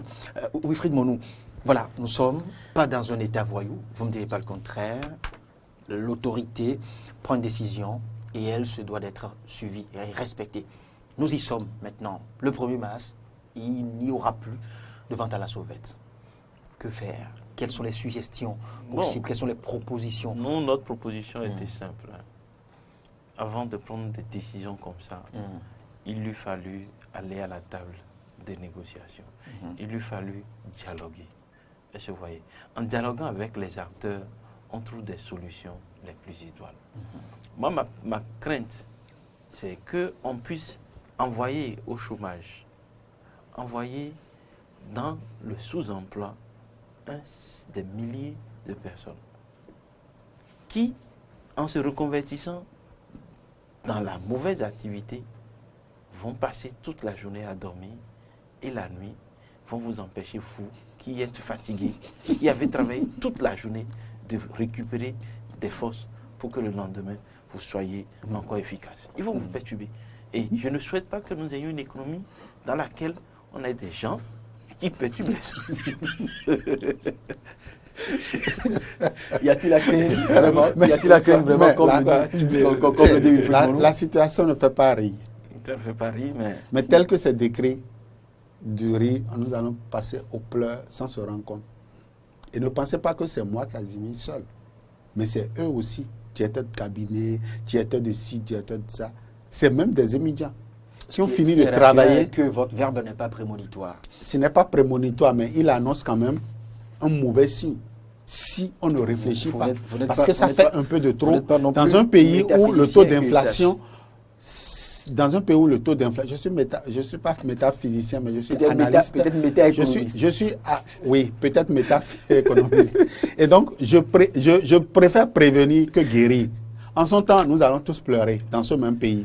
Nous viendrons tous tempêter. Nous allons tous marcher dans les rues de Cotonou pour réclamer un mieux-être. Nous allons tous marcher pour dire la police républicaine. On aurait pu nous laisser l'ancienne police parce que au moins elle nous garantissait la sécurité. Parce que la sécurité aussi, c'est quand... Non. Si vous le dites ainsi, ce serait un affront. Ce n'est pas un affront. Mais lorsque l'individu a faim, il brave même la police pour aller voler. Il brave la police pour aller faire ce qui n'est pas inscrit dans la loi. Puisque la nôtre est républicaine, aucun individu Nous viendrons certainement ici pour décortiquer l'an 1 ou peut-être le bilan de cette police face donc à ces réalités, à ces décisions qui sont en train de prendre. Je pense quand même qu'il ne faut pas qu'on soit très négatif, qu'on soit pessimiste. Il faut encourager et féliciter la police républicaine qui fait un tant soit peu ce qu'elle devrait faire malgré les moyens qui sont aujourd'hui en train d'être améliorés à leur niveau. Mais ce que nous dénonçons ici ou ce sur quoi nous attirons l'attention des dirigeants, c'est que lorsqu'on aura une grande masse de jeunes en âge de travailler non occupés, il y a un risque. Ils pourront penser à autre chose. C'est en ce sens-là que nous demandons. Mais puisque dans les feuilles, ils étaient occupés. Ils étaient occupés. Donc, il faut qu'on trouve... Ailleurs, ils pouvaient aussi être occupés. Oui, il faut qu'on leur trouve d'autres activités. Dans d'autres lieux, ils pouvaient être aussi... Ils pouvaient continuer à être leur... C'est tout ce qu'on demande. Les mêmes activités. C'est tout ce qu'on demande. Mais lorsque on suspend à partir du 1er mars et qu'il n'y a pas... À ces points. Oui. Et qu'il n'y ait pas d'autres points. On a su... Parce que ça ne sert à rien de sortir de chez soi et de dire je vais dans un point. Si vous ne vendez pas, vous restez toute la journée sans vendre, vous devez retourner. Même si vous avez pris un marché pour venir. Il y a quand même des amis d'un pays de la sous-région que je ne vais pas citer ici, qui sillonnent les quartiers. Ils sillonnent les quartiers. Ils ne se contentent pas de se positionner dans les faits tricolores. Ils sillonnent les quartiers, les rues. Vous sillonnez les quartiers dans la zone de Calavi. Non, vous sillonnez par exemple les quartiers dans la zone de Calavi. Vous rencontrez combien de personnes? Ils sont tous à Cotonou en train de travailler. Et ceux-là... Sillonnons les rues de Cotonou alors. Attendez, vous sillonnez aussi les rues de Cotonou. Vous avez combien de personnes? Mais ils se retrouvent en mouvement. Soit en allant au boulot, soit en allant faire une autre course entre midi et 2, soit en rentrant chez eux. Donc c'est à ces points-là que les gens proposent. Même, il y en a qui déjeunent même au niveau de ces feux tricolores. Donc, aujourd'hui, vous avez des sandwichs qui sont proposés dans les feux tricolores. Il y a même des... De quelle qualité? De très bonne qualité. Quelle hygiène? Moi, je ne l'ai pas goûté, mais c'est sûr que c'est dans la stratégie de B2C que les entreprises ont dû penser être présentes avec leurs produits à travers ces vendeurs ambulants au niveau des feux. Casimir Pédion. Oui, je crois que l'autorité a bien pensé assainir un peu les feux, l'image donc de Cotonou. Et cette image, la ville vitrine, vous ne direz pas le contraire. Écoutez, histoire de ville vitrine là, Cotonou ne peut pas être plus belle que Lagos. Cotonou ne pourra jamais être plus belle que Abidjan. Vous ne dormez pas à Lagos non plus. On parle de... C'est d'ailleurs pourquoi tout à l'heure votre exemple m'écœurait, parce que ces pays dont vous citez là, c'est eux ça. Je ne faisais que vous rappeler un exercice. C'est juste pour vous dire, c'est juste pour vous dire, Cotonou, l'image de Cotonou a été tenue depuis des décennies. Il ne reviendra pas juste un arrêté. Doit-on la maintenir ternie? À un arrêté, on ne la ternit pas, on la répare toujours. Même ces vendeurs la réparent au marge de Cotonou. Cotonou est une capitale économique. Ce n'est pas les vendeurs qui ont déclaré Cotonou capitale économique. C'est l'État même qui a déclaré. Et donc, quand vous déclarez, il y a les conséquences liées donc à ça. Tout le monde y vit ici. Donc, l'activité se passe là. Alors, je voudrais exhorter l'autorité à penser, à réfléchir avant de poser l'acte. Et non, à poser l'acte et réfléchir après. J'ai comme l'impression que c'est ce qui nous gouverne depuis un certain temps, surtout avec Cotonou, où nous avons une commune qui mitoye avec la préfecture, où des décisions sont d'abord prises et après, on pense après. Les conséquences, on assume après. Ce n'est pas ma lecture. Ils sont allés présenter plusieurs fois leurs excuses aux populations parce qu'ils n'avaient pas pensé que ça allait dégénérer dans ce sens-là. Et donc, je ne souhaiterais pas que cette décision soit encore une de plus qui puisse alourdir davantage donc, la misère du peuple, que ce soit une décision qui soit ovationnée enfin pour ce qui concerne donc la préfecture de Cotonou. Merci Kazimi Koudia. Wilfried Molon. Non, on ne saurait terminer sans demander à l'autorité de bien vouloir initier. Parce que celui qui a la possibilité d'initier cette rencontre, d'initier ce dialogue, ce n'est que l'autorité. De bien vouloir aller dans ce sens pour que on ne puisse pas avoir encore des jeunes qui soient livrés à eux-mêmes et donc à l'oisiveté. Merci. C'était le débat économique qui abordait la suppression de la vente à la sauvette dans les feux tricolores de Cotonou, quels impacts sur l'économie locale. On avait autour de nous Casimir Pédio et Wilfried Monon. On vous retrouve peut-être mardi prochain. Wilfried Monon, Wilfried Monon est beaucoup plus dispo pour nous accompagner dans la lecture. Casimir Pédio aussi est disponible. Qui de temps à autre se fait le sonnière. Merci tout le monde pour la disponibilité. Matin d'Iden se poursuit.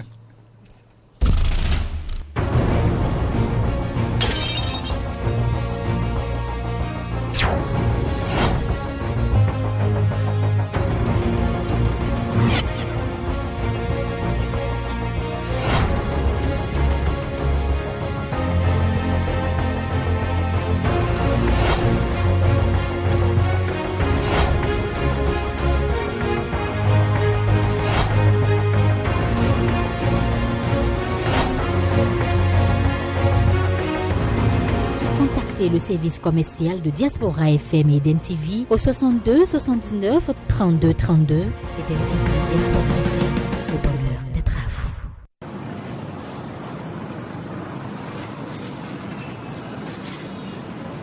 Ah, Jean. Comment? Dis donc, tu as toujours des conteneurs à dépoter. C'est quoi? Quel est ton secret? C'est la grâce de Dieu, hein? Oh, quel Dieu! Je suis commerçant comme toi. Et pourtant, je ne trouve pas de financement pour la commande de marchandise. Mon secret, c'est ma carte unique de Ravip. Quoi? Tu ne t'es pas fait recenser au Ravip? Je ne sais pas. À quoi ça va me servir pour mes activités commerciales? Recensement administratif à vocation d'identification de la population. Tu ne connais pas ça? Oui, ça c'est de la politique. À qui tu parles de politique? Avec Ravip, tu es identifié une fois pour toutes. Et c'est la clé de facilitation d'accès au crédit bancaire pour toute activité commerciale. C'est donc là ton secret? La carte unique là? Oui. Donc c'est la carte Sésame pour toutes les activités commerciales? Oui, c'est comme la carte Sésame. Mon frère, merci beaucoup. Ceci est un message de l'Agence nationale de traitement et du comité technique de pilotage du recensement administratif à vocation d'identification de la population, RAVIP. Si c'est m'a passé son brouillon pour que je puisse rectifier ma réponse. Tu es en train de m'avouer avoir triché, c'est ça? Gana. Dites-moi, vous ne répéterez pas? Mais quand même, toi, frère, Pierre, oui, mon frère. Yo, on va regarder France 2. On va continuer à nous vivre dans le blé. On va tourner ensemble. FAC Production, en collaboration avec Eden TV, vous offre la série Nouyon.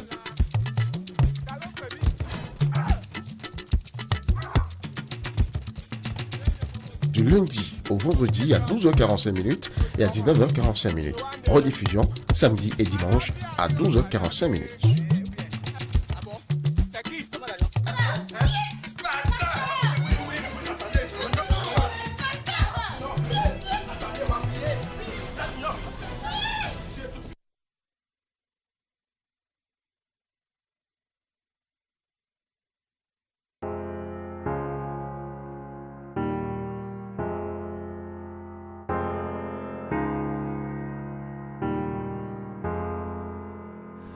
Mon Dieu, j'ai si peur que tu me délaisses.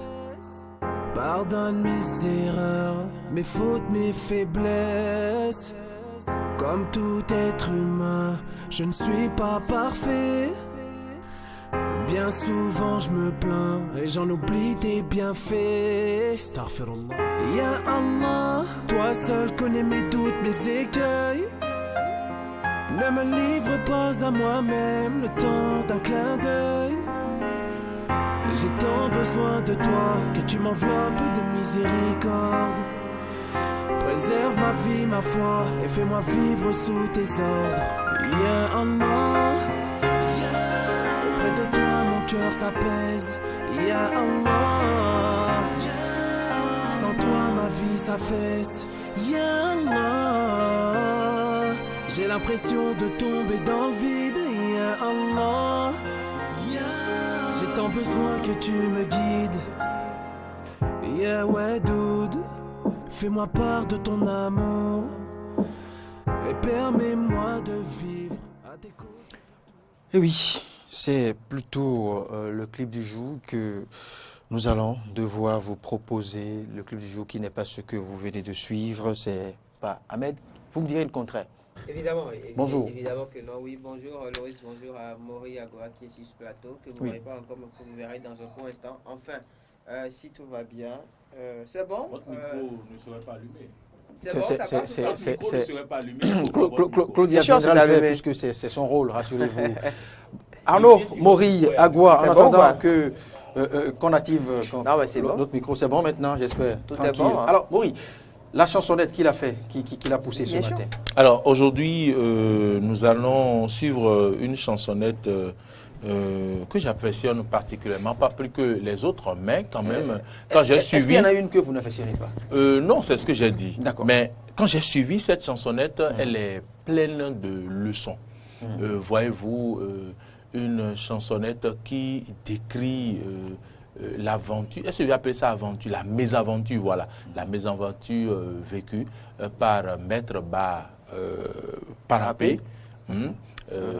Imaginez-vous celui-là qui, déjà en 1979-80, était en 3e année à l'université et a laissé les bancs pour tout ce que vous savez, et a fait la prison, et est revenu en 1990 maintenant parce que amitié. Comme si, sur le plateau, il n'y a que la trempe des doyens. Bon, excusez-moi. N'oubliez pas que s'il vous plaît, ne me faites pas rire, s'il vous plaît. Ne me faites pas rire, ne me faites pas rire. Pour un langage de nos doyens, en fait, accessible à tous les jeunes. Je me permets de vous informer qu'il n'y a aucun jeune d'après 90 ici. Bon, je me permets de vous informer. Ok, donc en 1990, parce que Amitié, il revient maintenant s'asseoir sur les bancs de l'université, d'accord, et il reçoit les cours et de qui? De ses anciens camarades de classe, et il fait les bancs de l'université avec ses anciens élèves qu'il a eu à garder. Il faut avoir vraiment la tête froide et bien sûr avoir beaucoup d'humilité pour pouvoir réussir. Ça ne l'a pas empêché de devenir avocat. C'est son karma. Et c'est ce qu'il exprime à travers cette chanson, cette chansonnette qu'il a accepté de pousser. Maître Aboubakar Ba Parapé, tapis rouge à lui. Merci de le recevoir chez vous.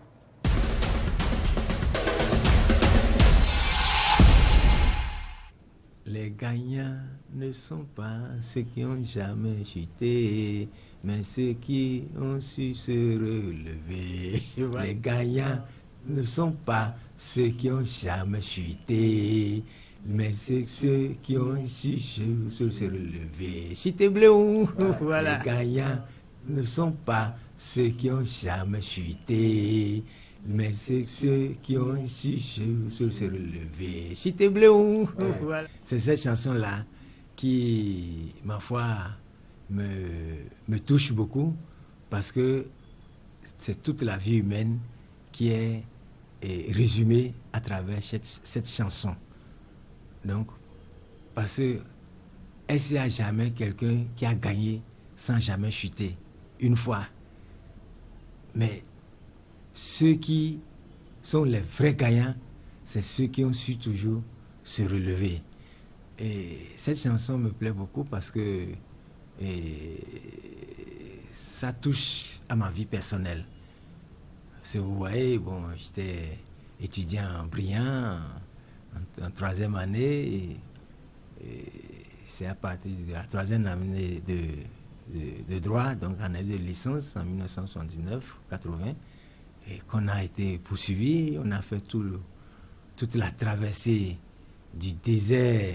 Mes parents étaient tombés dans le désespoir parce que tous les collègues ils sont déjà partis, ils sont devenus autant de magistrats, d'avocats, de diplomates.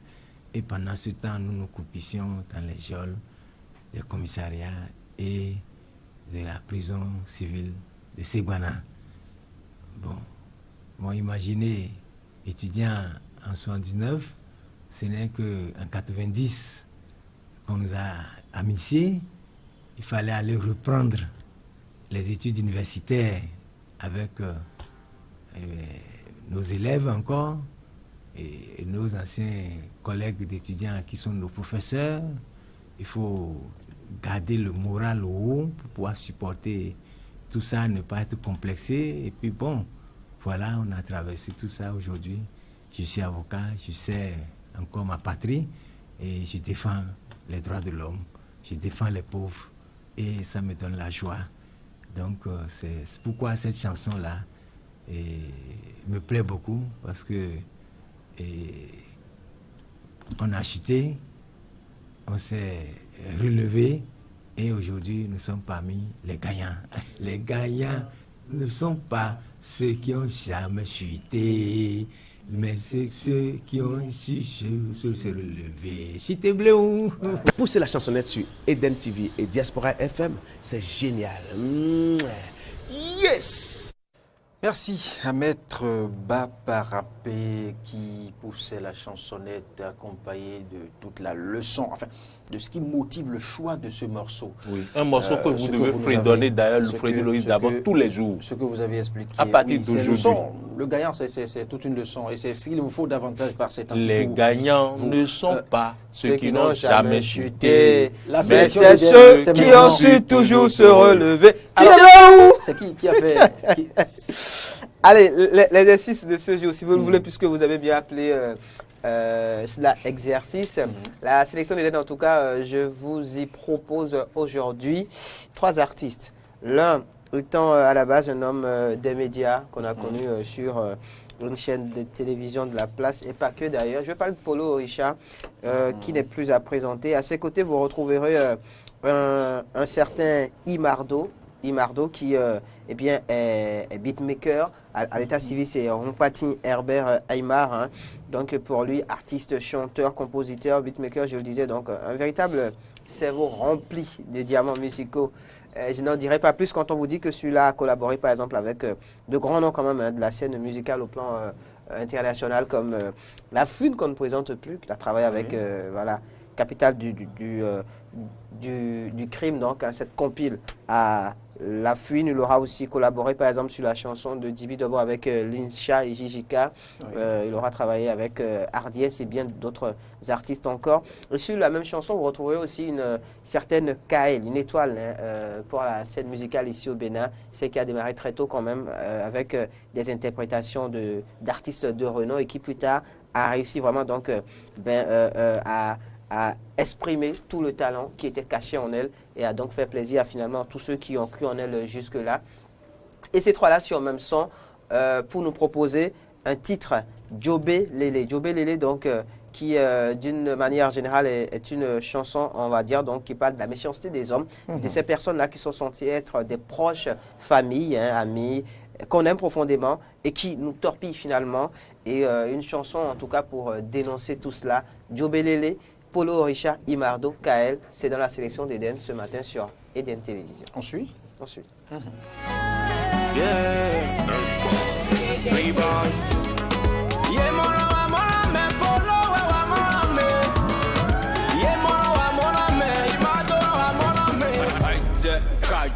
Charlie, look at my hope, Niafo, Gakia, Milepa. When we Papa Kuo, just a win anyone. When we Mama Kuo, I could just win anyone. Ido, Jima from Mosito, Juba, I'm ready to yeah, mama, polo,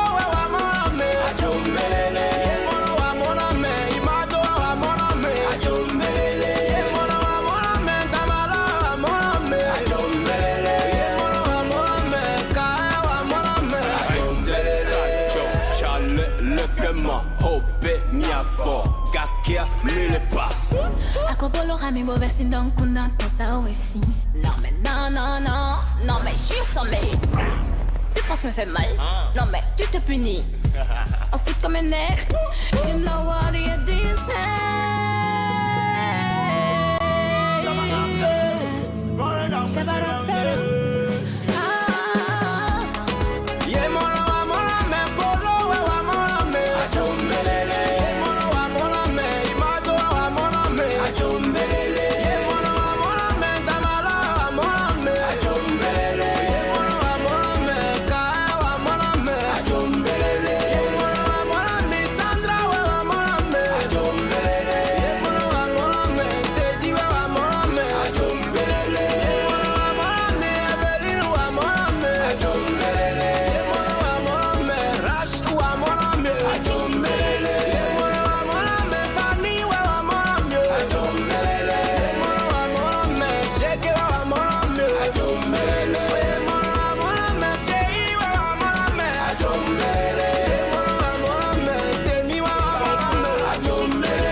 Djobelele à l'instant, Djobelele avec Polo Orisha, avec Imardo, avec Kael.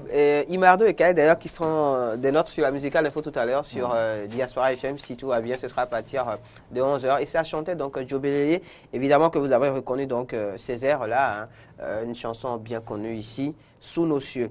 On retient donc que Kael et Imardo en fait sont deux, on va dire deux jeunes talents dénichés par un label monté par Polo Orisha. Ils nous ont parlé la semaine dernière. Merci Ahmed Harikpa. Et donc, la musicale info, il y a matière en tout cas, bien sûr, il y a matière à espérer que de bonnes choses arrivent d'ici là. Oui, ouais. Merci. Vous recevez qui à la radio? C'est moi. J'en parlais tout à l'heure. Kael et Imardo, qu'on a vu donc dans cette vidéo. Vous attendez qui seront des notes, si tout va bien, sur la musicale info. Merci. Ouais. On finit vite. On passera à voir qui se cache derrière ces différents pseudonymes d'artistes. On va introduire James William Baguidi avec Carlo François sur la revue Inter.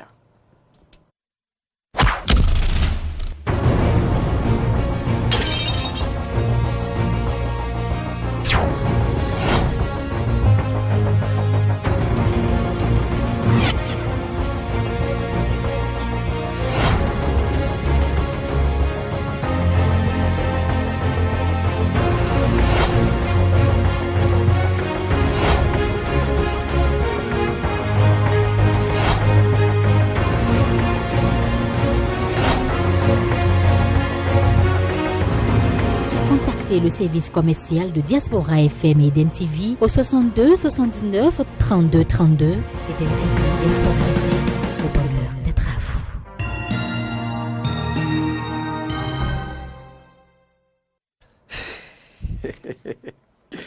Eh oui, sûrement un léger souci à la régie. J'annonçais la revue Inter de Carlo François qui a visité pour nous, qui a lu pour nous différentes plateformes, l'actualité sur les plateformes internationales. Ce sera la revue Inter. Juste après, on va retrouver James William Baguidi dans les clés du monde. Dans les clés du monde, je vous laisse souffler aussi à l'entame. Il sera question de l'ouverture du procès du coup d'État le plus bête du monde. C'est pas moi, je le dis, hein. C'est James qui le qualifie ainsi. Allez, on suit la revue Inter rapidement avant les clés du monde. Bonjour à tous, très heureux de vous retrouver pour la revue internationale, histoire de vous informer à l'échelle inter. Mesdames et messieurs, bienvenue à tous. Nous démarrons par cette information de l'autre côté de la Guinée où un manifestant a été tué lors de la journée ville morte. Nous sommes à Conakry. La journée ville morte à Conakry s'est soldée lundi par la mort d'un jeune homme. D'autres personnes ont été blessées. L'opposition guinéenne à l'origine de l'opération a accusé la gendarmerie d'être responsable de ces violences. Toujours par rapport à cette même information, Africa News revient là-dessus en titrant Journée ville morte à Conakry, un manifestant tué. Un jeune homme a été tué, d'autres personnes à la fin d'une journée ville morte organisée lundi à Conakry par l'opposition guinéenne qui a accusé la gendarmerie d'être responsable de ces violences. Direction Burkina Faso où s'ouvre aujourd'hui le procès du coup d'État manqué en 2015. Au Burkina Faso, un procès très attendu s'ouvre ce mardi 27 février, celui des responsables présumés du coup d'État de 2015. Un an à peine après la chute du régime de Blaise Compaoré, des militaires de la garde présidentielle avaient tenté de prendre le pouvoir et de renverser le gouvernement de transition. Comme l'année précédente, la pression de la rue a fait basculer la situation. Les manifestants de l'armée burkinabé avaient fait échouer le putsch. 84 accusés comparaissent à partir donc de ce mardi. Direction maintenant République démocratique du Congo pour toujours parler de mort. Et cette fois-ci, c'est au cours de la marche anti-Kabila. Information rapportée par la plateforme afrique.com. En République démocratique du Congo, au moins 2 personnes ont été tuées ce dimanche 25 février 2018 lors des marches catholiques hostiles au chef de l'État Joseph Kabila. C'est ce qu'a indiqué un communiqué de l'ONU qui précise que les 2 personnes ont été tuées dans la capitale Kinshasa et à Mbandaka dans la province de l'Équateur. Nous sommes dans l'ouest de la République démocratique du Congo. Direction Europe, où nous apprenons que Emmanuel Macron sera en visite d'État à Washington en avril. L'information rapportée par la plateforme www.lemonde.fr. Donald Trump aurait décidé de faire l'honneur à Emmanuel de la première visite d'État de sa présidence, notamment grâce à l'insistance de son épouse Mélanie. Information qui nous est rapportée par la plateforme www.lemonde.fr. Toujours aux États-Unis, New York commémore les 25 ans du premier attentat du World Trade Center. Information qui nous est rapportée par la plateforme lefigaro.fr. L'attentat commis le 26 février 1993 contre l'une des tours jumelles du World Trade Center a fait 6 morts, plus de 1000 blessés. Il s'avérera d'être une répétition générale avant le 11 septembre. Ça sera donc tout dans la revue internationale de ce matin. Merci à chacun de vous de votre aimable attention. À demain pour une nouvelle page. Très bonne journée à chacun de vous et à tous. Merci, Carlo François. Bonne journée à vous aussi. Les clés du monde maintenant avec James William Baguidi. Et puis, sans transition, nous y sommes. Bonjour James. Bonjour Loris et bonjour à tous. Voilà, Burkina Faso, ouverture du procès du coup d'État le plus bête du monde. 16 décembre 2015, les nostalgiques du régime défunt de Blaise Compaoré, incarnés par l'ex-garde prétorienne, le régiment de sécurité présidentielle, prennent le pouvoir. À leur tête, Gilbert Diendéré, un très proche collaborateur de l'ancien président burkinabé Blaise Compaoré. Mais face à la résistance du peuple, eh bien, le coup d'État échoue. Question numéro 1, à vous James, William Baguidi. Pourquoi certains journalistes, critiques ou internationalistes qualifient ce coup d'État du coup d'État le plus bête? Merci. Qualifié de coup d'État le plus bête du monde, ce coup d'État-là a été abondamment, surtout après son échec, bien sûr, par une partie des observateurs. Et cela procède de la manière dont le coup d'État a fini par échouer. Parce qu'il n'aurait pas été un coup d'État bête s'il avait prospéré, s'il avait réussi. Je ne suis pas de ceux qui qualifient ce coup d'État du coup d'État le plus bête du monde, parce qu'au moins pendant quelques jours, le général Gilbert Diendéré et ses hommes ont tenu le pouvoir et ils auraient pu aboutir à un véritable bain de sang si le gouvernement, en tout cas si la population n'avait pas obtenu le soutien d'une autre partie de l'armée. On aurait même pu aboutir à une véritable guerre civile. Le régiment de sécurité présidentielle que dirigeait encore à cette époque-là le général Gilbert Diendéré étant la force militaire la mieux aguerrie du pays, la mieux armée, la mieux préparée à toute forme d'affrontement. Et elle avait été spécialement formée du temps de Blaise Compaoré pour lutter contre le terrorisme à l'international. Et donc, ce coup d'État a été qualifié de coup d'État le plus bête du monde. Mais les raisons existent quand même. Oui. Les raisons sont nombreuses. On peut déjà citer la première raison, c'est que Blaise Compaoré, qui était président de la République jusqu'à ce que la population décide de le chasser du pouvoir entre le 30 et le 31 octobre 2014, après 27 ans d'exercice sans partage, Blaise Compaoré était retiré, se trouvait en Côte d'Ivoire. Oui. Et n'était probablement pas désiré par ses compatriotes. On ne voulait certainement pas de son retour et la population ne voulait certainement pas que les proches de Blaise Compaoré exercent de nouveau les plus hautes fonctions de la République. Et c'est ainsi que quand le coup d'État a été commis, les populations se sont déversées dans les rues pour s'opposer à main nue certes, mais pour s'opposer de façon vaillante à cette armée, à cette garde prétorienne qu'est le régiment de sécurité présidentielle qui a voulu donc s'emparer du pouvoir. L'autre chose également, c'est que le coup d'État a été probablement mal préparé. Mal préparé dans la mesure où, quand il est commis et que le général Gilbert Diendéré apparaît finalement comme celui qui en est le principal, bénéficiaire, l'armée, en tout cas le reste de l'armée n'a pas été sensibilisé pour accompagner. Les autres forces, en tout cas, n'étaient pas du tout favorables à cela.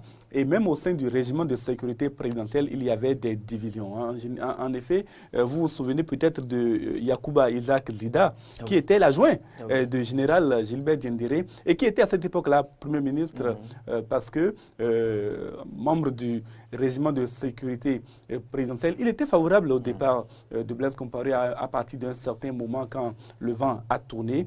Membre du régime de transition, donc, il n'était pas d'accord pour que le coup d'État se produise. Or, il était véritablement un des membres les plus influents du régiment de sécurité présidentielle à cette époque-là.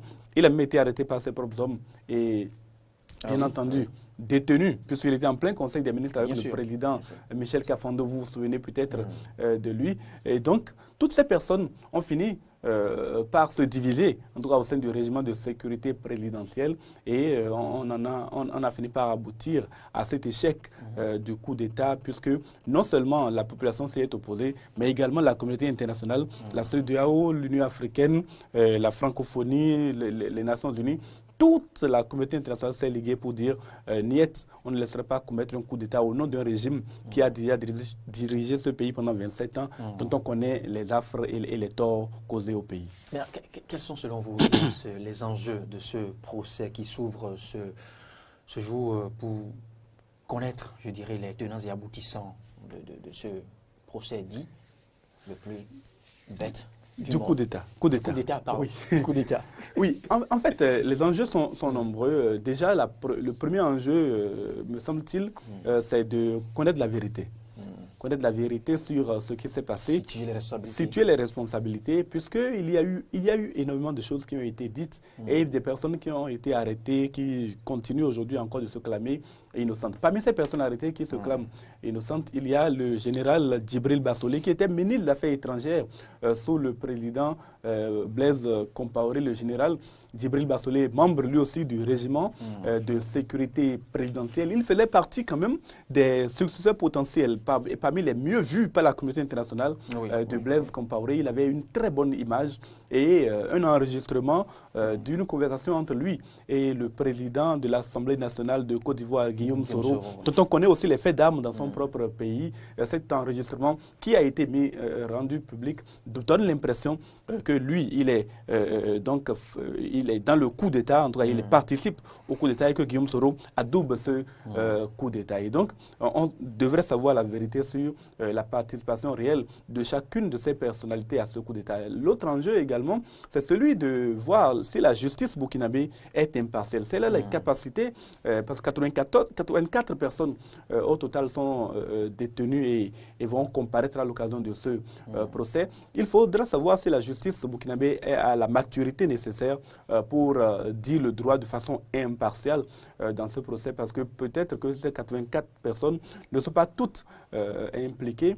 Peut-être même que Djibril Bassolé qui s'exprime, qui en tout cas récemment encore, bien que détenu, a pu accorder une interview au journal Le Pays, a pu dire, en tout cas clamer encore son innocence. Peut-être qu'il est effectivement innocent et que la justice pourra dire exactement quelle est la vérité. Alors c'est cela qui est attendu de la justice militaire burkinabé, peut-être c'est d'une justice militaire qu'il s'agit en l'occurrence.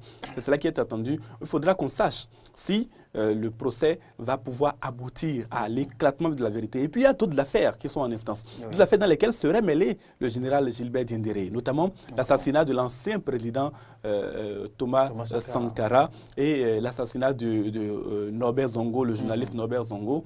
Et le régiment de sécurité présidentielle aurait donc participé à cet assassinat d'un journaliste, un de nos confrères dont vous connaissez également l'histoire. Et ce n'est pas le procès de ces affaires-là, certes, mais ces hommes-là étant impliqués dans ces procès, on verra bien si des éléments vont être révélés. En tout cas, les avocats, les 5 de Gilbert Diendéré annoncent un grand déballage de la part de leurs clients et on verra bien ce que ce procès donnera. En tout cas, voilà autant d'enjeux qui sont attendus. James, vous l'avez évoqué, des soupçons pèsent sur le président de l'Assemblée nationale ivoirienne, Guillaume Soro, mais pourquoi ne sera-t-il pas entendu ?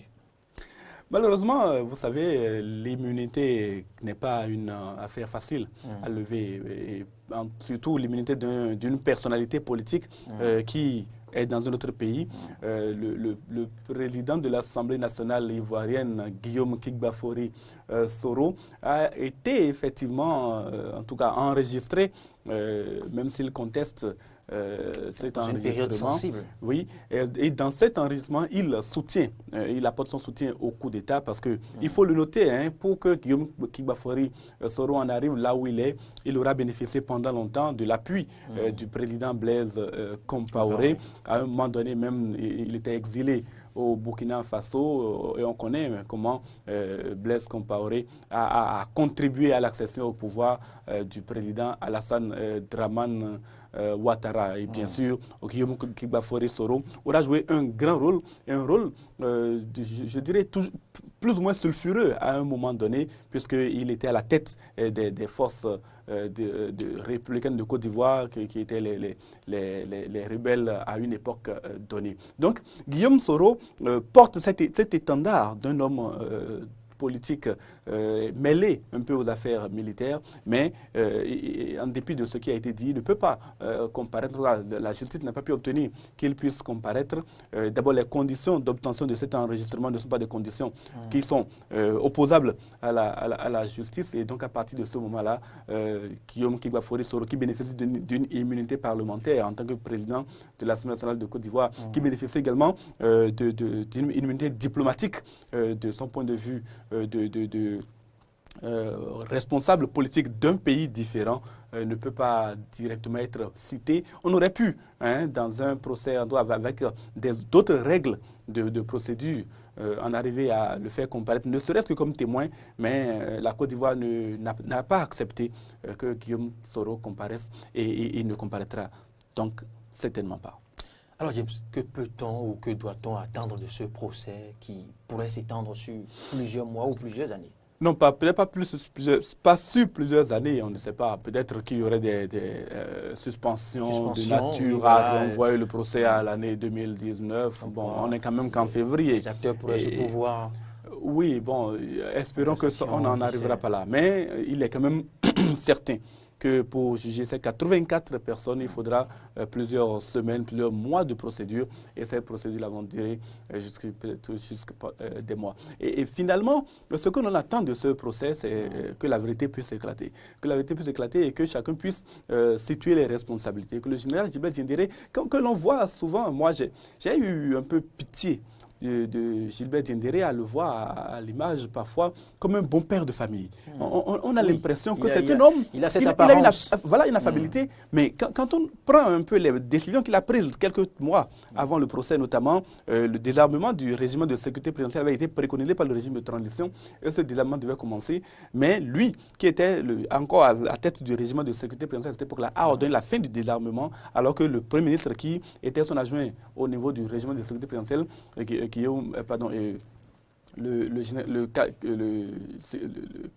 le lieutenant-colonel Lida avait, lui, en tant que Premier ministre, ordonné le désarmement. Il y avait donc toute cette division et puis on a constaté finalement que ce coup d'État a eu lieu. On veut voir maintenant quel est le vrai visage de cet homme, de ce général Gilbert Diendéré et on veut simplement la vérité d'ici la fin du procès. Nous en reparlerons certainement. Pourquoi pas? Merci. James William Baguidi du sport. Vous en aurez demain, rassurez-vous, avec Judicaël Polycap Aïdjinou. C'est donc tout pour ce numéro de Matin d'Éden. Bonne journée.